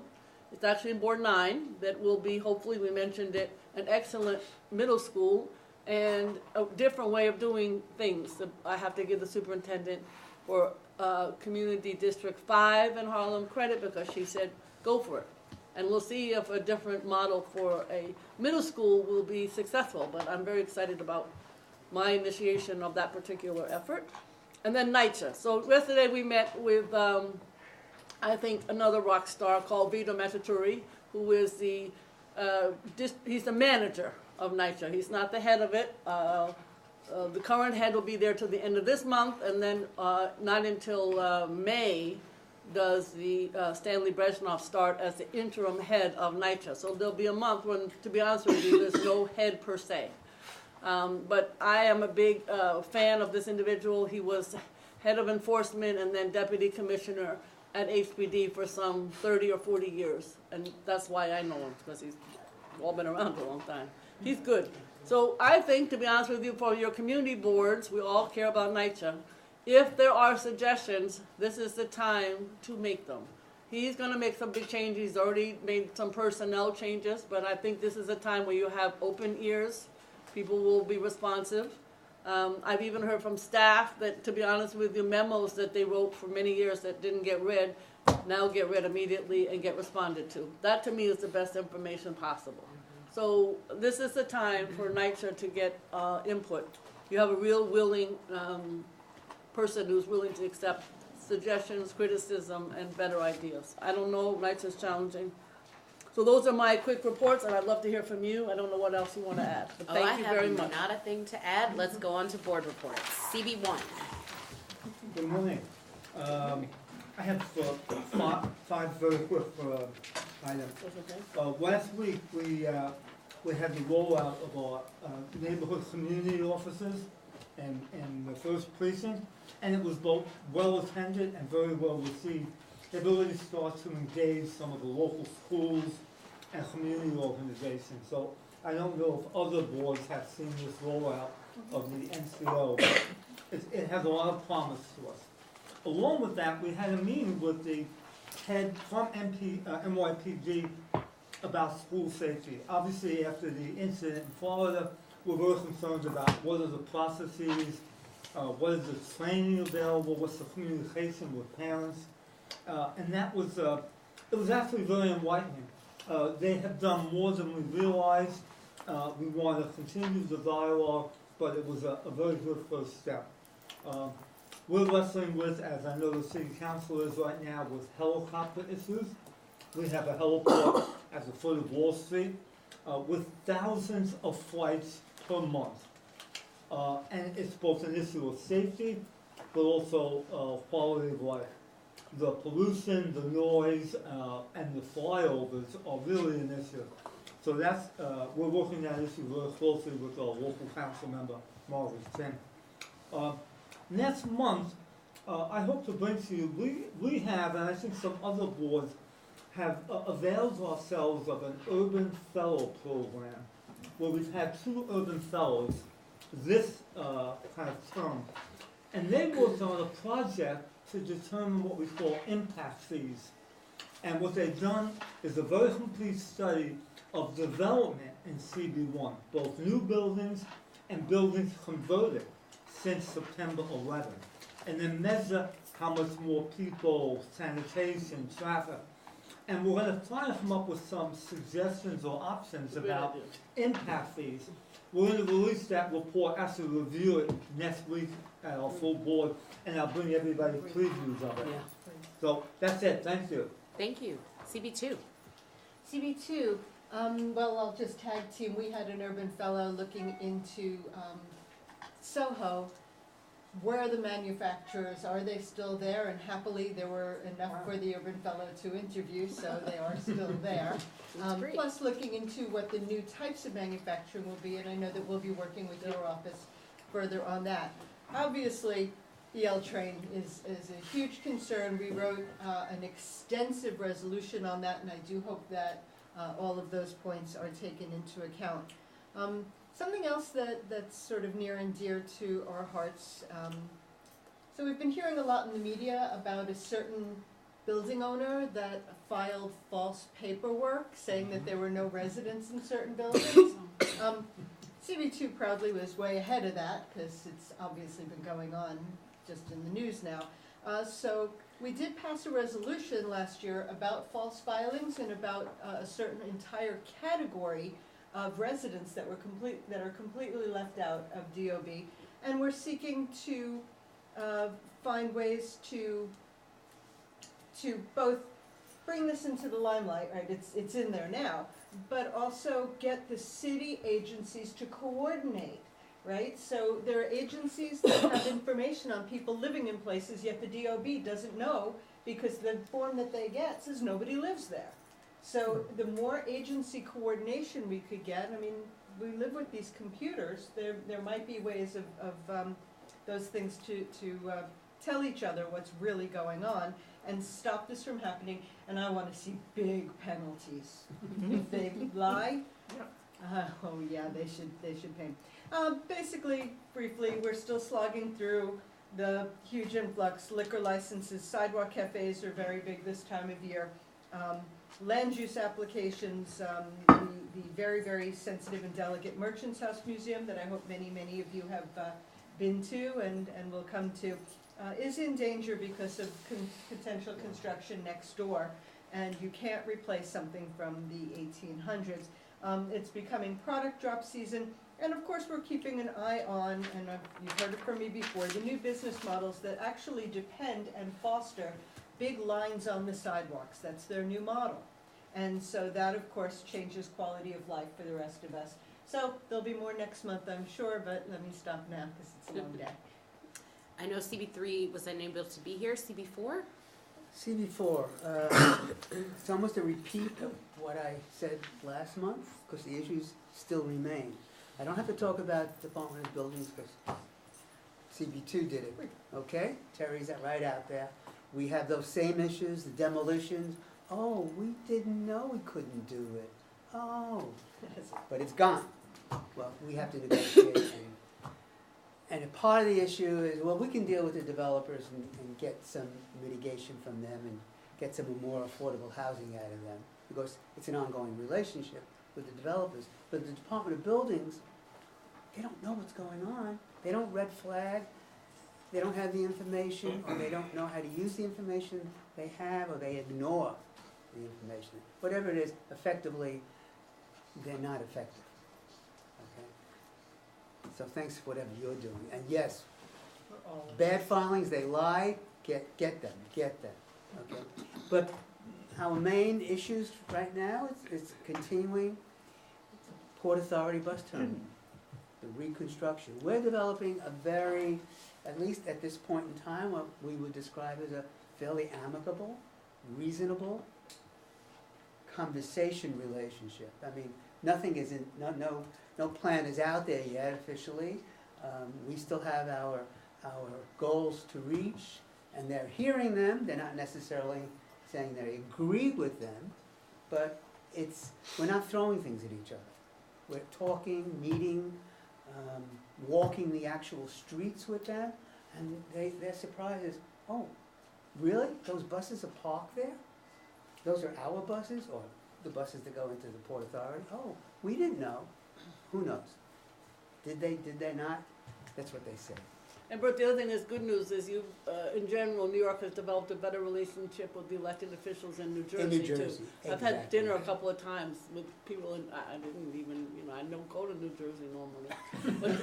But I want to thank you for that, and it's been actually very helpful, because we started out like this. Yes. And it's been much improved. Yes. So thank you for also for that. Excellent. So we had an urban fellow. She helped us identify blocks to the south of the terminal that are owned by Port Authority that could be used for perhaps housing, parks, more storage for buses. She helped us identify them, what the zoning is on them, what the capabilities of construction is. So these urban fellows provide a certain level of technical and professional support. I mean, that complements what we already have.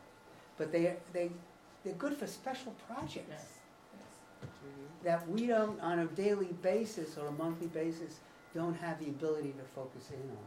So the more the merrier of urban fellows we could have. Port Authority is also, we have, as I mentioned last month, we're trying to find a new location for the ambulance station. We don't want it in a residential neighborhood. It's at 23rd and 10th. We're looking, we have a site, but the site will probably not be available in terms of its construction for another 3 or 4 years. And we're right now talking with possible a temporary site, looking at possibilities for a temporary site until that becomes available. With of all our possibilities, maybe Port Authority land. We're not, that's still quiet. Quiet, yes. Okay? But that's part of the relationship we're developing with the Port Authority. So it's the EMS, again, that part of that relocation to 29th Street has to do with the building there, and that building is transfer of air rights from the Chelsea Piers, gives us more space to use. Again, the question is, we had a meeting here about the valuation of the air rights. It's all up in the air, exactly what it's going to be, but it goes to the park. Again, the park is one of our big issues. Right now, there's an area on the park next to our helicopter port, which I think technically is supposed to be floated out into the river. But there's a tow pound there. And that by the legislation of the park, the tow pound is supposed to be moved. And our friends at the NYPD are supposedly looking very hard and planning very hard for a new site. The reality is they probably have not looked at anything.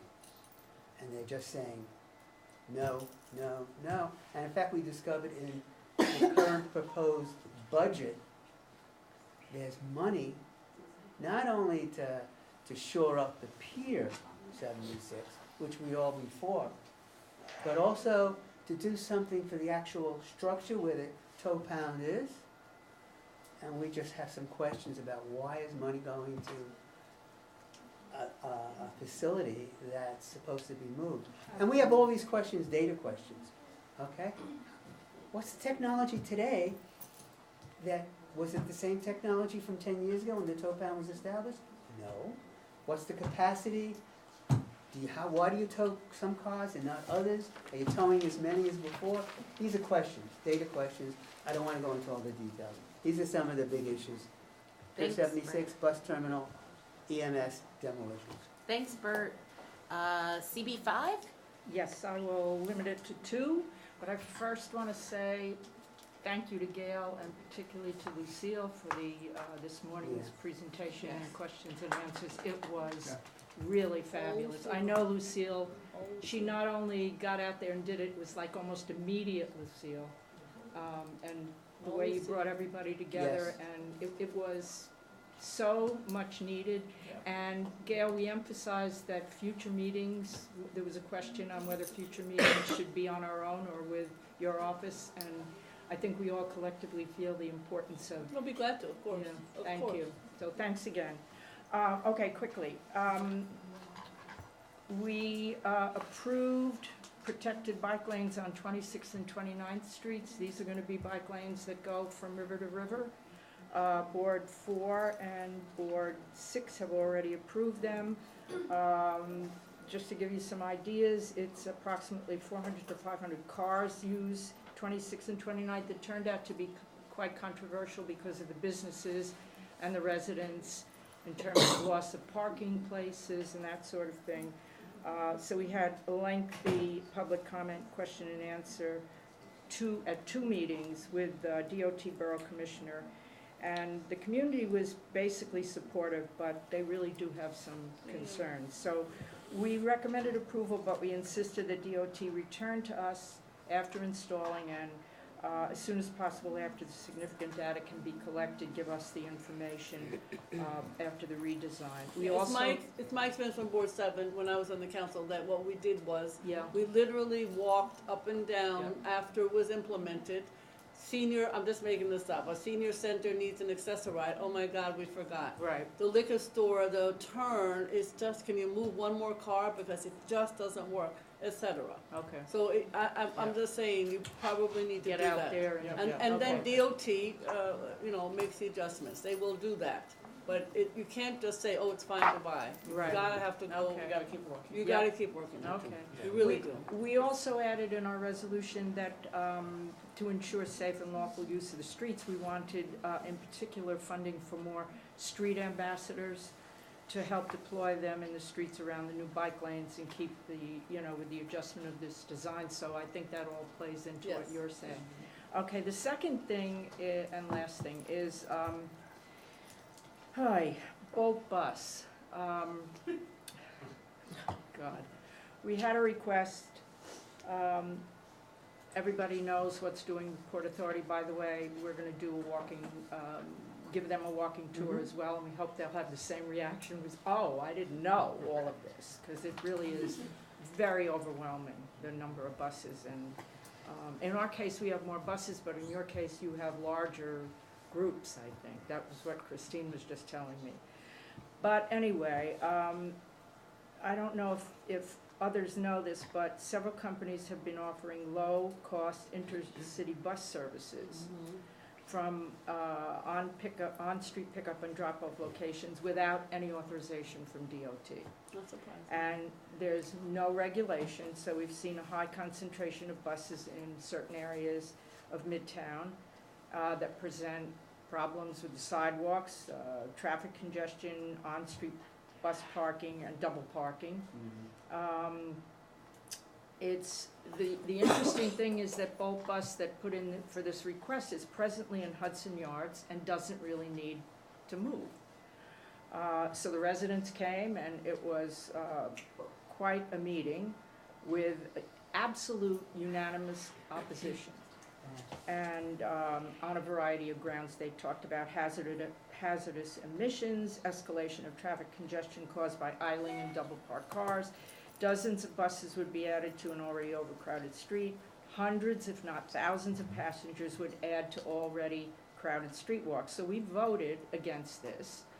And we asked DOT to engage other Manhattan community boards and the intercity bus, because I know other boards have this same problem. Midtown is Midtown. And we asked for a master planning process. Hello, how many times have we been doing that? But the interesting thing is, we sent our resolution in last Friday, and just yesterday we received word from DOT that they were approving it.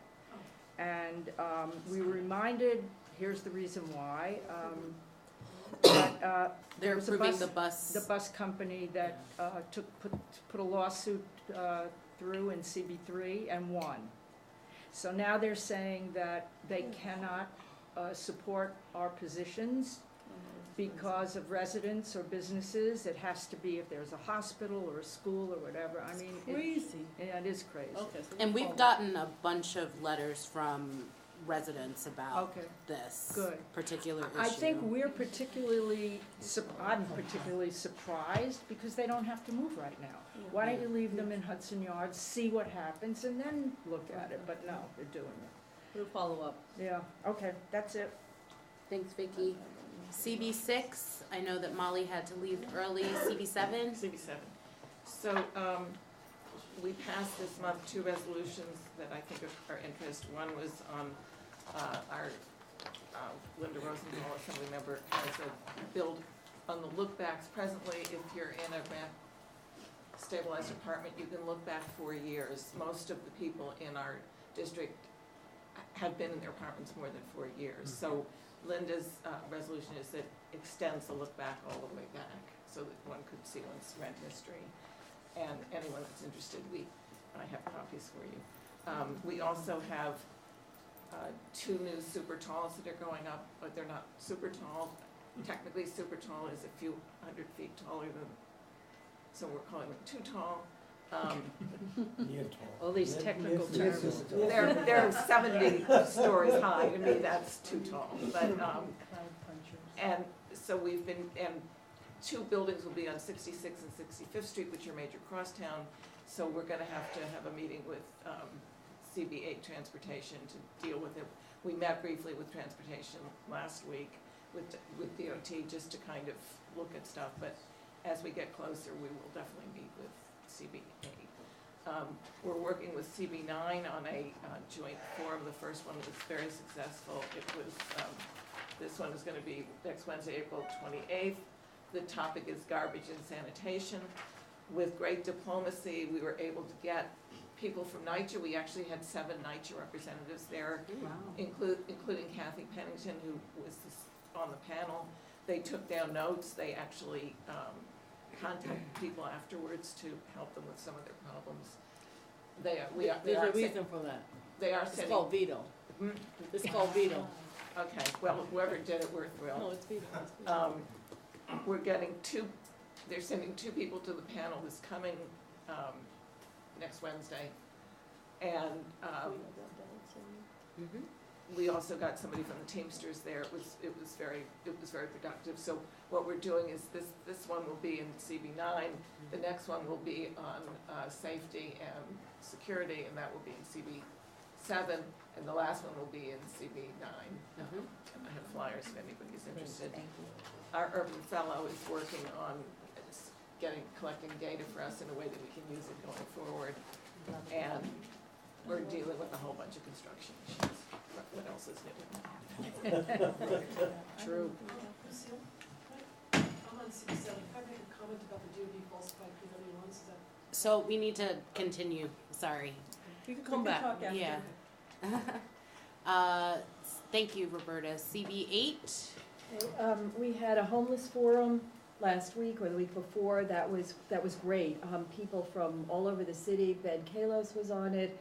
People from the Department of Homeless Services. It was so informative. And the 2 takeaways that I reported back to the board was always call 311 when you see homeless people. It takes over 200 times for a city representative to get to be able to persuade a homeless person that maybe a shelter is a good idea. And it was just really fascinating. The other thing we learned, just to tag along to the builders and false permits or applications are also on tearing down a 5-story building, filing with one department a plan to build a 6-story building, and with another department a plan to build a 31-story building. And it's not just, this is going on 3rd Avenue between 74th and 75th, and I understand as well, Extel is doing this somewhere on 34th Street. So it seems, and the building on 3rd Avenue is not an Extel building, so it seems to be something that the developers are passing around. So the builders are finagling their way through these loopholes, and it is of great concern to us. Also, the infill project still at the Holmes Towers, we have passed a resolution that it needs to be 100% affordable.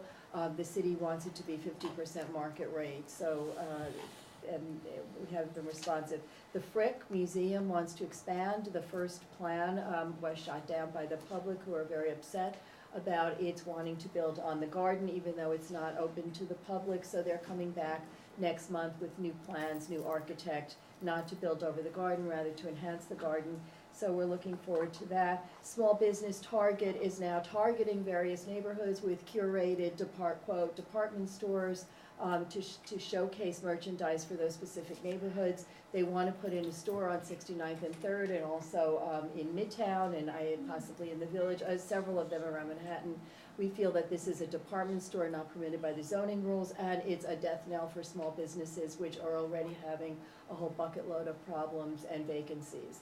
So I'm looking to have a concerted action between the zoning and small business committees on this. And I know, Gal, how your office feels about small business, so anything we could do together Yes, be glad on to. this. But they have press releases. I don't really know how far along they are, Target, and it really is, I have to say, my child, who is much more adept at spending a lot of time on the computer and actually getting good information from it, came inside and said, "Oh, Target's opening a store." He was excited, but I looked at it differently. Let me just say about homes, we've all tried to make it 100%. The other issue is even more concerning, because I was with the Stanley Isaacs director the other day, and it is not clear how the youth and the seniors will get into their building with this new building. Literally walk in the door. So I brought that to the attention of NYCHA. I'm gonna put it in writing. I'll make sure you get a copy. Thank you. But they just, I I mean, don't- that's amazing. I mean, the It new is. building could curtail their ability to get into their after-school program. There are a lot of reasons that the building Exactly. isn't right. Right, so I just want. Thank you. Thanks. CB9? Yes, good morning. Victor Edwards, Vice Chair, sitting in for Padmore John. Just a couple of quick things. We're working on an incarceration project. We want to know how incarceration is affecting West Harlem. We've done 3 roundtables so far. We looked at prevention, justice reform, and bail initiative. So we're looking at doing a community bail project. And we're working closely with the Brooklyn Bail Fund. I think they'll be here next month to speak. They will. And I want to thank Gail for hosting a meeting last week, talking about youth and reentry. It's just a big issue that we're really involved with.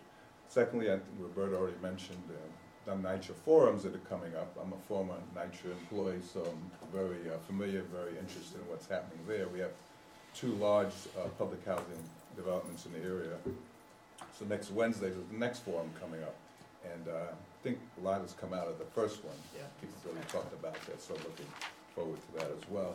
A few weeks ago, we had a large fire at 773 St. Nicholas Avenue. It's the old St. Nick's Pub, a historic jazz club. We met with the owner last week. With Vincent? You met with Yes. Vincent? Oh, my God. To talk about his intentions of building. Hopefully, it will be something in the same height and not some massive building. And What did he say? he said he wasn't quite sure yet, but he wanted to kind of work within the scope of what's already there. And also, we asked him about returning the pub to the area. He said that was definitely in consideration, so we were hopeful. We were hopeful. I'm that just would worried come about his financial situation. But- We didn't ask him about Oh. that. But we just wanted to get an idea. And Good. streets reopened, That's it's good. closed for several weeks. Yeah, that's good, okay. Secondly, we're working with 2 schools in the area. We're having some bullying problems. They're actually 2 Columbia University-related schools, so we met with some parents and the school as well to try to get that under control. So that's coming along as well. Those are the kind of main things that's going on in CD9. Thanks, Victor. Cicely?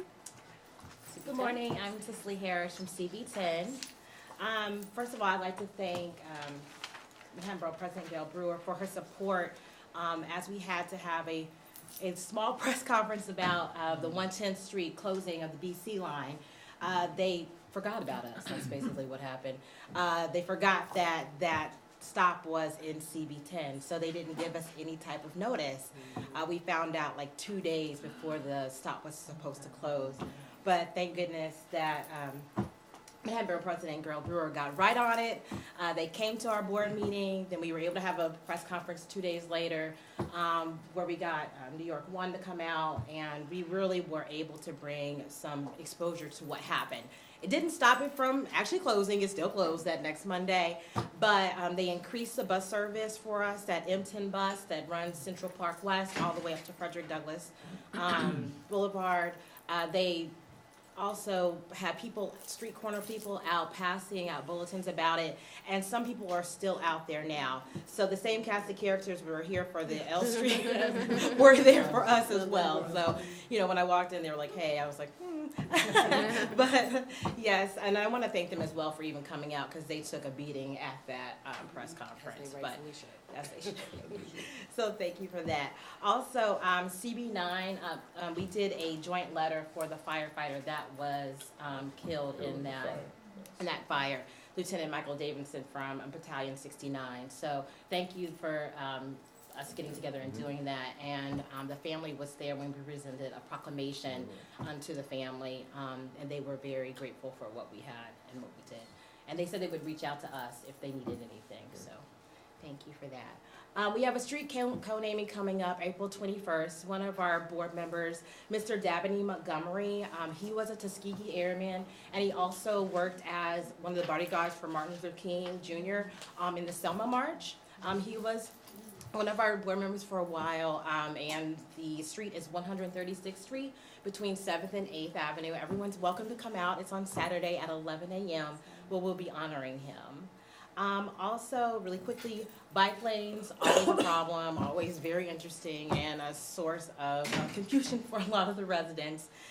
So we did pass a resolution for 110th and 111th Street to have a bike lane there. However, we did have a bike forum in March where a lot of the residents came out, and 126th and 128th Street were proposed areas for the bike lane. That project has now been on hold because so many people were so adamant about all the issues that are going on there. There's 3 or 4 churches there, and they wanted to do a shared bike lane. Which can, it's very complicated, especially when you have like double parking on Saturdays. It's a Seventh-day Adventist church there on Wednesdays. So there's a lot going on these streets. We also wanted to collaborate with CB11 because it's going to affect you guys there as well. So if we could do that in May, we have DOT coming, and I'll get in touch with you, and we should do a forum on that just to get the word out so we can get some different ideas on what could happen with that. Also, we passed our bylaws, so that was a arduous process. Yay, yes. So again, thank you to the borough president for the model bylaws. They really helped us out and helped us pass those. And lastly, we have a Harlem cleanup again in May. This is our second one with the 125th Street bid with Barbara Askins. As you all know and probably have seen in your own areas, rodents and rats are a problem. So this is our second cleanup. We are involving a lot of the blocks. We're having a block contest. So everyone on that block is going to come out, and we're going to have judges that come out and see which block has the most spirit in the cleanup. So. Good idea. Excellent. Yes. CB11. I don't know if I could follow up personally. Okay, so CB11 started had its second annual subway informational forum, and so MTA came out to speak to the community at large about where we are in the process. We're at the very beginning stages. We also have a storefront that is open on 125th Street to give information to the community, and so it was a standing room only meeting yesterday, and the community got to weigh in on concerns. I will say that the MTA is being proactive and has learned a lot from the phase 1 when they put that into place, so they're trying to put in safeguards into our phase 2. We shall see how that goes. We're still in process of talking. I wanted one of our other big announcements is we finally had the removal of the J. Marion Sims statue on 104 and 5th. I want to thank everyone who supported that fight. Gail Brewer, the coalition to remove the J. Marion Sims statue. And I can go on and on. It was a collective effort. The community is very happy. Now we're going on to phase 2 to envision what can be done at that pedestal and how we can create a monument with the community's input that will better reflect the community and the community spirit. And so that is in progress. Let me just tell you, so in Central Park, as you may or may not know, I had a lot to do with it along with a lot of women, but in the mall, there'll be the suffragettes. And let me tell you, it took every ounce of my support to get this to happen, because they don't like new statutes. And there'll be the first woman in Central Park, and there are only 5 in the city of New York. So I'm gonna be honest, first of all, I can tell you exactly how it cost, it's 1.2 million. So but that's doable. It is because it's doable. all capital. Right. We don't have to go through looking for a site like we had to do. Right, we So have one. you have a site, I would love to see a woman of color, I'm Yeah. just saying, that would be my preference. So Yes. I know I'm putting my 2 cents in, but having just done it, literally, now we have a sculptor, I'd like to find out more etc. information, because one of the things that was very distressing to the community and for me personally was having that statue in eye shot of our daughters, our sons, Yep. and having no context, because nothing ever was put about Lucy and Narca and Betsy. And so whatever is there, the city gave homage to this doctor for many, many years and decades. So I would like to see that same kind of homage given to whatever is there. Women of color is a preference for us, obviously, but we also need to pay tribute to the countless women, including the 3 I named, that were experimented on, that did advance the cause of science, but it wasn't done the correct way. Just like it's happened with the Tuskegee Institute and medical atrocities through our history. So I would definitely love to find out more but I do information. think the community could, like we did, could come up with something. And Yeah, then we could- that's what we're it is- planning to do. What I'm trying to tell you, it's not hard to fundraise for, because it's not expense money, it's capital money. Yeah, thank you. And so I think we could be doable. very helpful if you come up with whatever you want, it's up to you. Yeah, so we're But gonna we be can help doing fund it. forums. Yeah, we're gonna be doing forums. We're in the initial planning stage, Yeah, because this was such a battle, but then we're gonna get back together to create planning, and then we'll get some ideas that we can definitely run by. The Metropolitan Hospital is doing an opioid crisis forum this Saturday. As you know, opioid is an epidemic nationwide, and particularly in some of our communities. I think it's in all our communities, some are more visible than others, and so they are going to address that. That'll be happening at 2 o'clock on Saturday at the Silverman School of Social Work.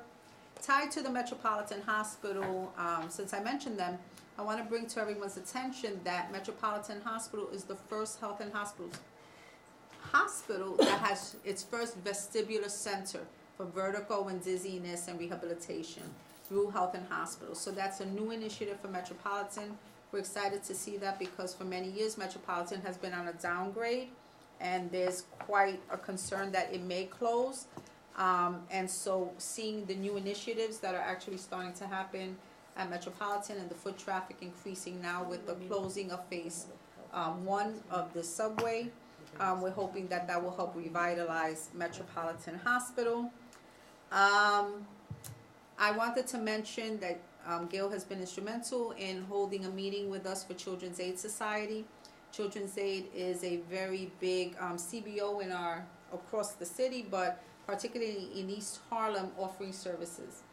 They have a large corner block, and they've made the decision to sell off part of their land to a developer, primarily could be a luxury developer, and so they've shortened their footprint on the property. And when we've had our initial meeting, there was no indication that they wanted to give back program services, but I think that all the electeds, yes. And I think with Gail's leadership and with the other electeds there and the community board involvement, I think we told them that basically that wasn't going to happen that way.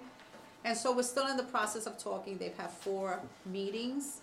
They're going to hold a forum in May to talk to the family members, but they still look like they're going on with the sale, even though we don't have a lot of details. But just to make you aware that that's where we are with that. And I wanted to echo the Denim Day, and I also wanted to tell you that we have started meeting. The 125th Street Metro North Steering Committee is starting to meet to get some environmental impact information for that area. So that's a work in progress. And with that, I'll pass it along. Thank you. Last but certainly not least, CB12. Richard Lewis, Vice Chair, representing Shaw, who is an attorney, and he's very busy with court cases this morning. So there are 4 areas which I wish to discuss. The inward rezoning, the traffic congestion at Dyckman Street, the Dyckman Street corridor, and a major NITRA meeting by the New York Alliance of Public Housing, which is going to take place on April the 22nd. And finally, our own MTA closure of 163rd Street Station, where we had similar problems. On the inward rezoning, I'd like to thank Gail. We did have our public hearing, since we did pass a resolution that we did not support the current proposal for the inward rezoning, and we made some recommendations, and it was a 13-page reminder of what we needed in our community. So Gail did have her public hearing. I think it ran for 4.5 hours. So she gave everybody an opportunity to weigh in and speak. She liked the balloons. That said vote no in gold. I think silver will again. So there was wide participation in that space. I guess they're close to 400 to 500 people. We had over 500. So on the 25th, you will release your findings. Yes. And so we're eager to wait for that. We have a second part of the inward rezoning, Reso 1, the environmental impact statement, both the final one and the draft. And so that will come up as a resolution on next Tuesday. We also are obliged to talk about the secret technical manual and its impact. As you know, there is a lawsuit pending by East Harlem rezoning on this matter, and legal aid, I think also the Bedford Armory people also. And the problem associated with that is that the claim is that it did not go through administrative review to have the force of law, and generally all the manual uses models and algorithms which we do not know to say generally there is no impact. And when the reality is that they do not use current studies that show that there is impact on displacement, construction, noise, shadows, parks, and I can go on and on and on. So why it is a guide required by the state law itself, it does raise some particular troubling issues for many of the rezoning concerns. On to traffic congestion. Last June, phase 2 of the river-to-river bike lanes were installed, and there have been assorted problems and major congestion. The board did support it in 2 resolutions. We supported it on the basis that it would not create, it would be a normalizing effect and not create problems. Well, it has created problems with merchants. Obviously, the controversy with the bike advocacy groups as well, and it's also created problems for pedestrians. There is also a bus, the M100 that goes through there, so there's major traffic jams. The main problem is that emergency services such as the fire department and the police are unable to go through. So this is a critical public safety issue. We discussed it in our executive committee this week, where about 80 people, residents and the elected showed up, and we decided to do the following. On May 1st, we will have a fact-finding meeting with the 4 community committee chairs, the business development, traffic and transportation, the licensing committee, and also public safety. We will use that with the public and DOT present, with the NYT present, with traffic enforcement, so that they can find out what are the needs of that particular area.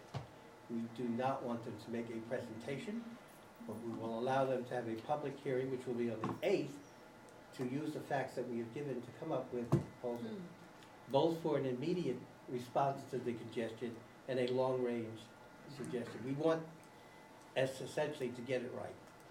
These are river to river? Yes. Are there Other than the ones that we have and the ones that you have, I was trying to figure out, are there others across Manhattan? I don't think so. Are those the only 4 that we know of? I'm not sure, There is we a can bike- find out though. There is a bike map, and I don't know if that's in, you may have it outside, that may reflect that. Okay. But those are the current ones that we have. I'll be curious to know how it works out. I'll keep in touch. Right, so in our situation, it's a double lane. There's one on the south side and one on the north side. Of the same, of Yes. one street. Yes, so then you have a double-sided parking on one Right. side. You're getting the picture, Yeah, and yeah. another side of parking. Oh, yours is really problematic. So why this was ever done this way Yeah. is another issue of modeling and the fact that of data and data analysis, we always question everything that they do in terms of the pony show that is presented to us at the last minute. There is now for at least since 2016, you should be aware, the NYD has a traffic stat, which is the same thing as CompStat. You actually can see all the collisions and that have happened within the 20-day period, within year to date, which is to us more real than any of the data that they would do in terms of history. Right. We don't wish to know what happened in 2010 Right. because the city has changed. So, but they always throw that up with the morbid figures to force their issue. So to avoid the selective bias, I would suggest all of you look at the traffic stat, just go to the regular ConStat, and you will see the data as well. But what is reported is the contributing factors. So it may be distracted driving, it may be a lot of other things other than just someone randomly crashing into another car.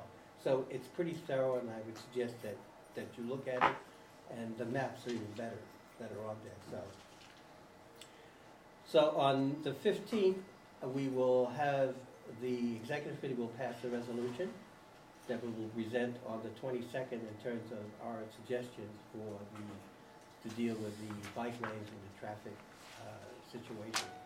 All the electives so far have weighed in with their suggestions, some publicly, the borough president has, and they range from the community and everywhere else, from eliminating the bike lanes to reducing to one of them, and also to redirect the bike lane to another street. So we need a long-range solution to this whole situation, because obviously the east-west corridor is something that DOT is passionate about, and so are other people. So that's going to be something which we think we can solve as best we can. But it's going to be an ongoing thing, as Gail's mentioned, when the design goes on. It should not be considered permanent, it should be flexible enough for change. And, Thank you, Richard. So we'll do what we can, and unfortunately, I have to chair all of these sessions, organize the meetings, and try and get all the data and information. An active member. I forgot to make a point when Gail was here, and I wanted to thank her and the other electeds, Councilman Esquiat, Assemblyman Rodriguez, because we have a development on 106th Street and 5th Avenue called Lakeview. And Lakeview was in danger of being completely unaffordable for residents that were currently there. And her work with the other electeds got RAD into that development, which may keep 200 families there through Section 8.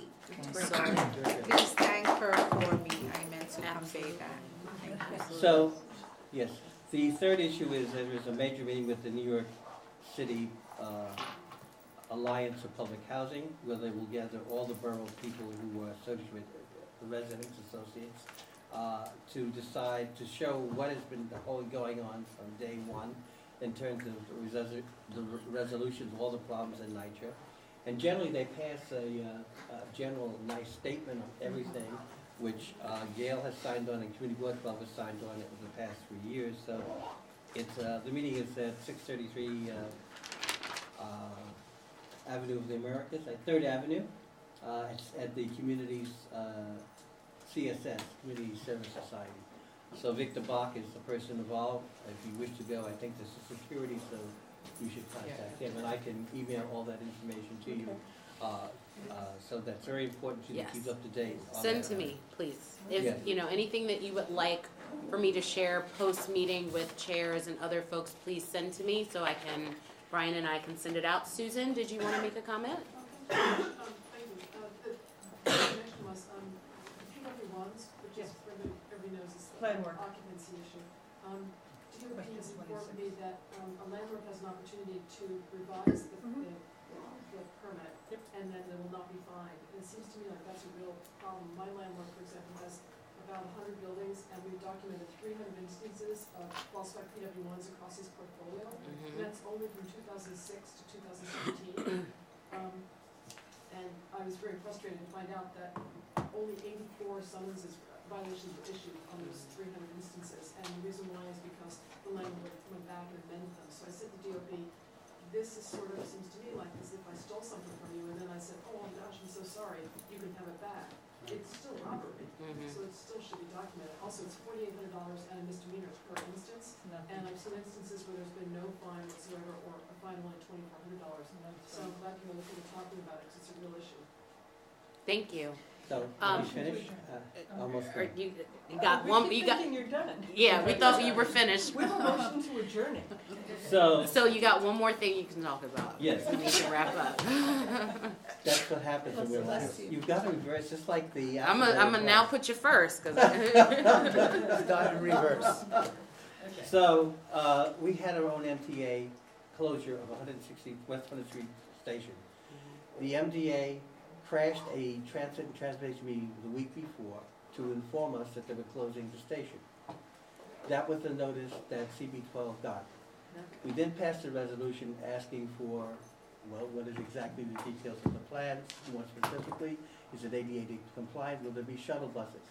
They informed us that there are no shuttle buses. I note that West 10th Street, 110th Street is getting it, and it's almost the same distance in terms of shuttle buses. So they really were pretty bad.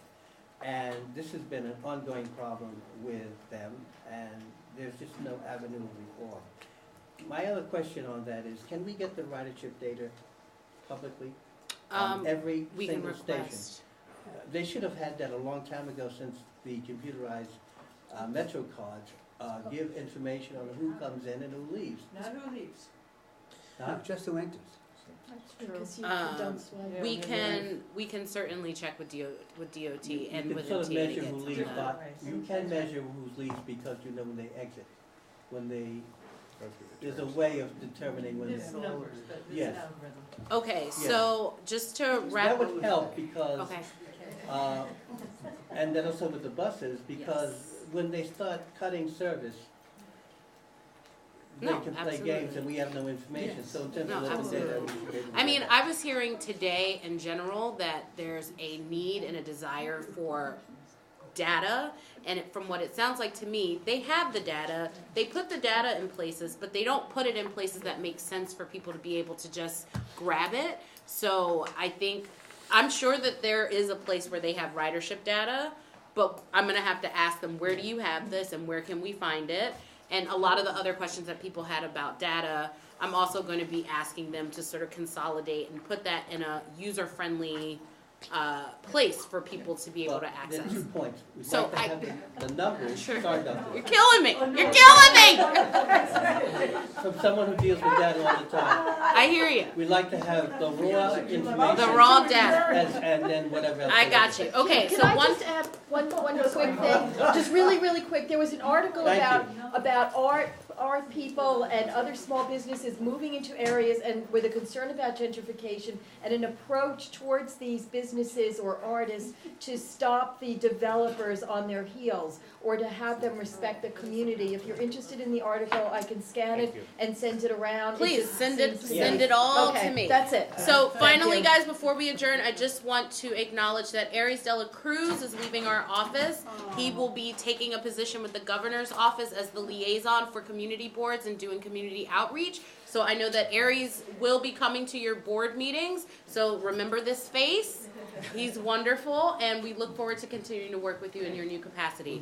Meeting adjourned. Hi. Oh, you're welcome. Well, I also recorded and then I used Budget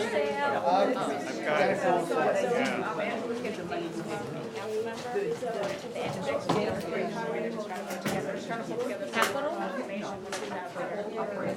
Okay. I've got full board tonight. Oh.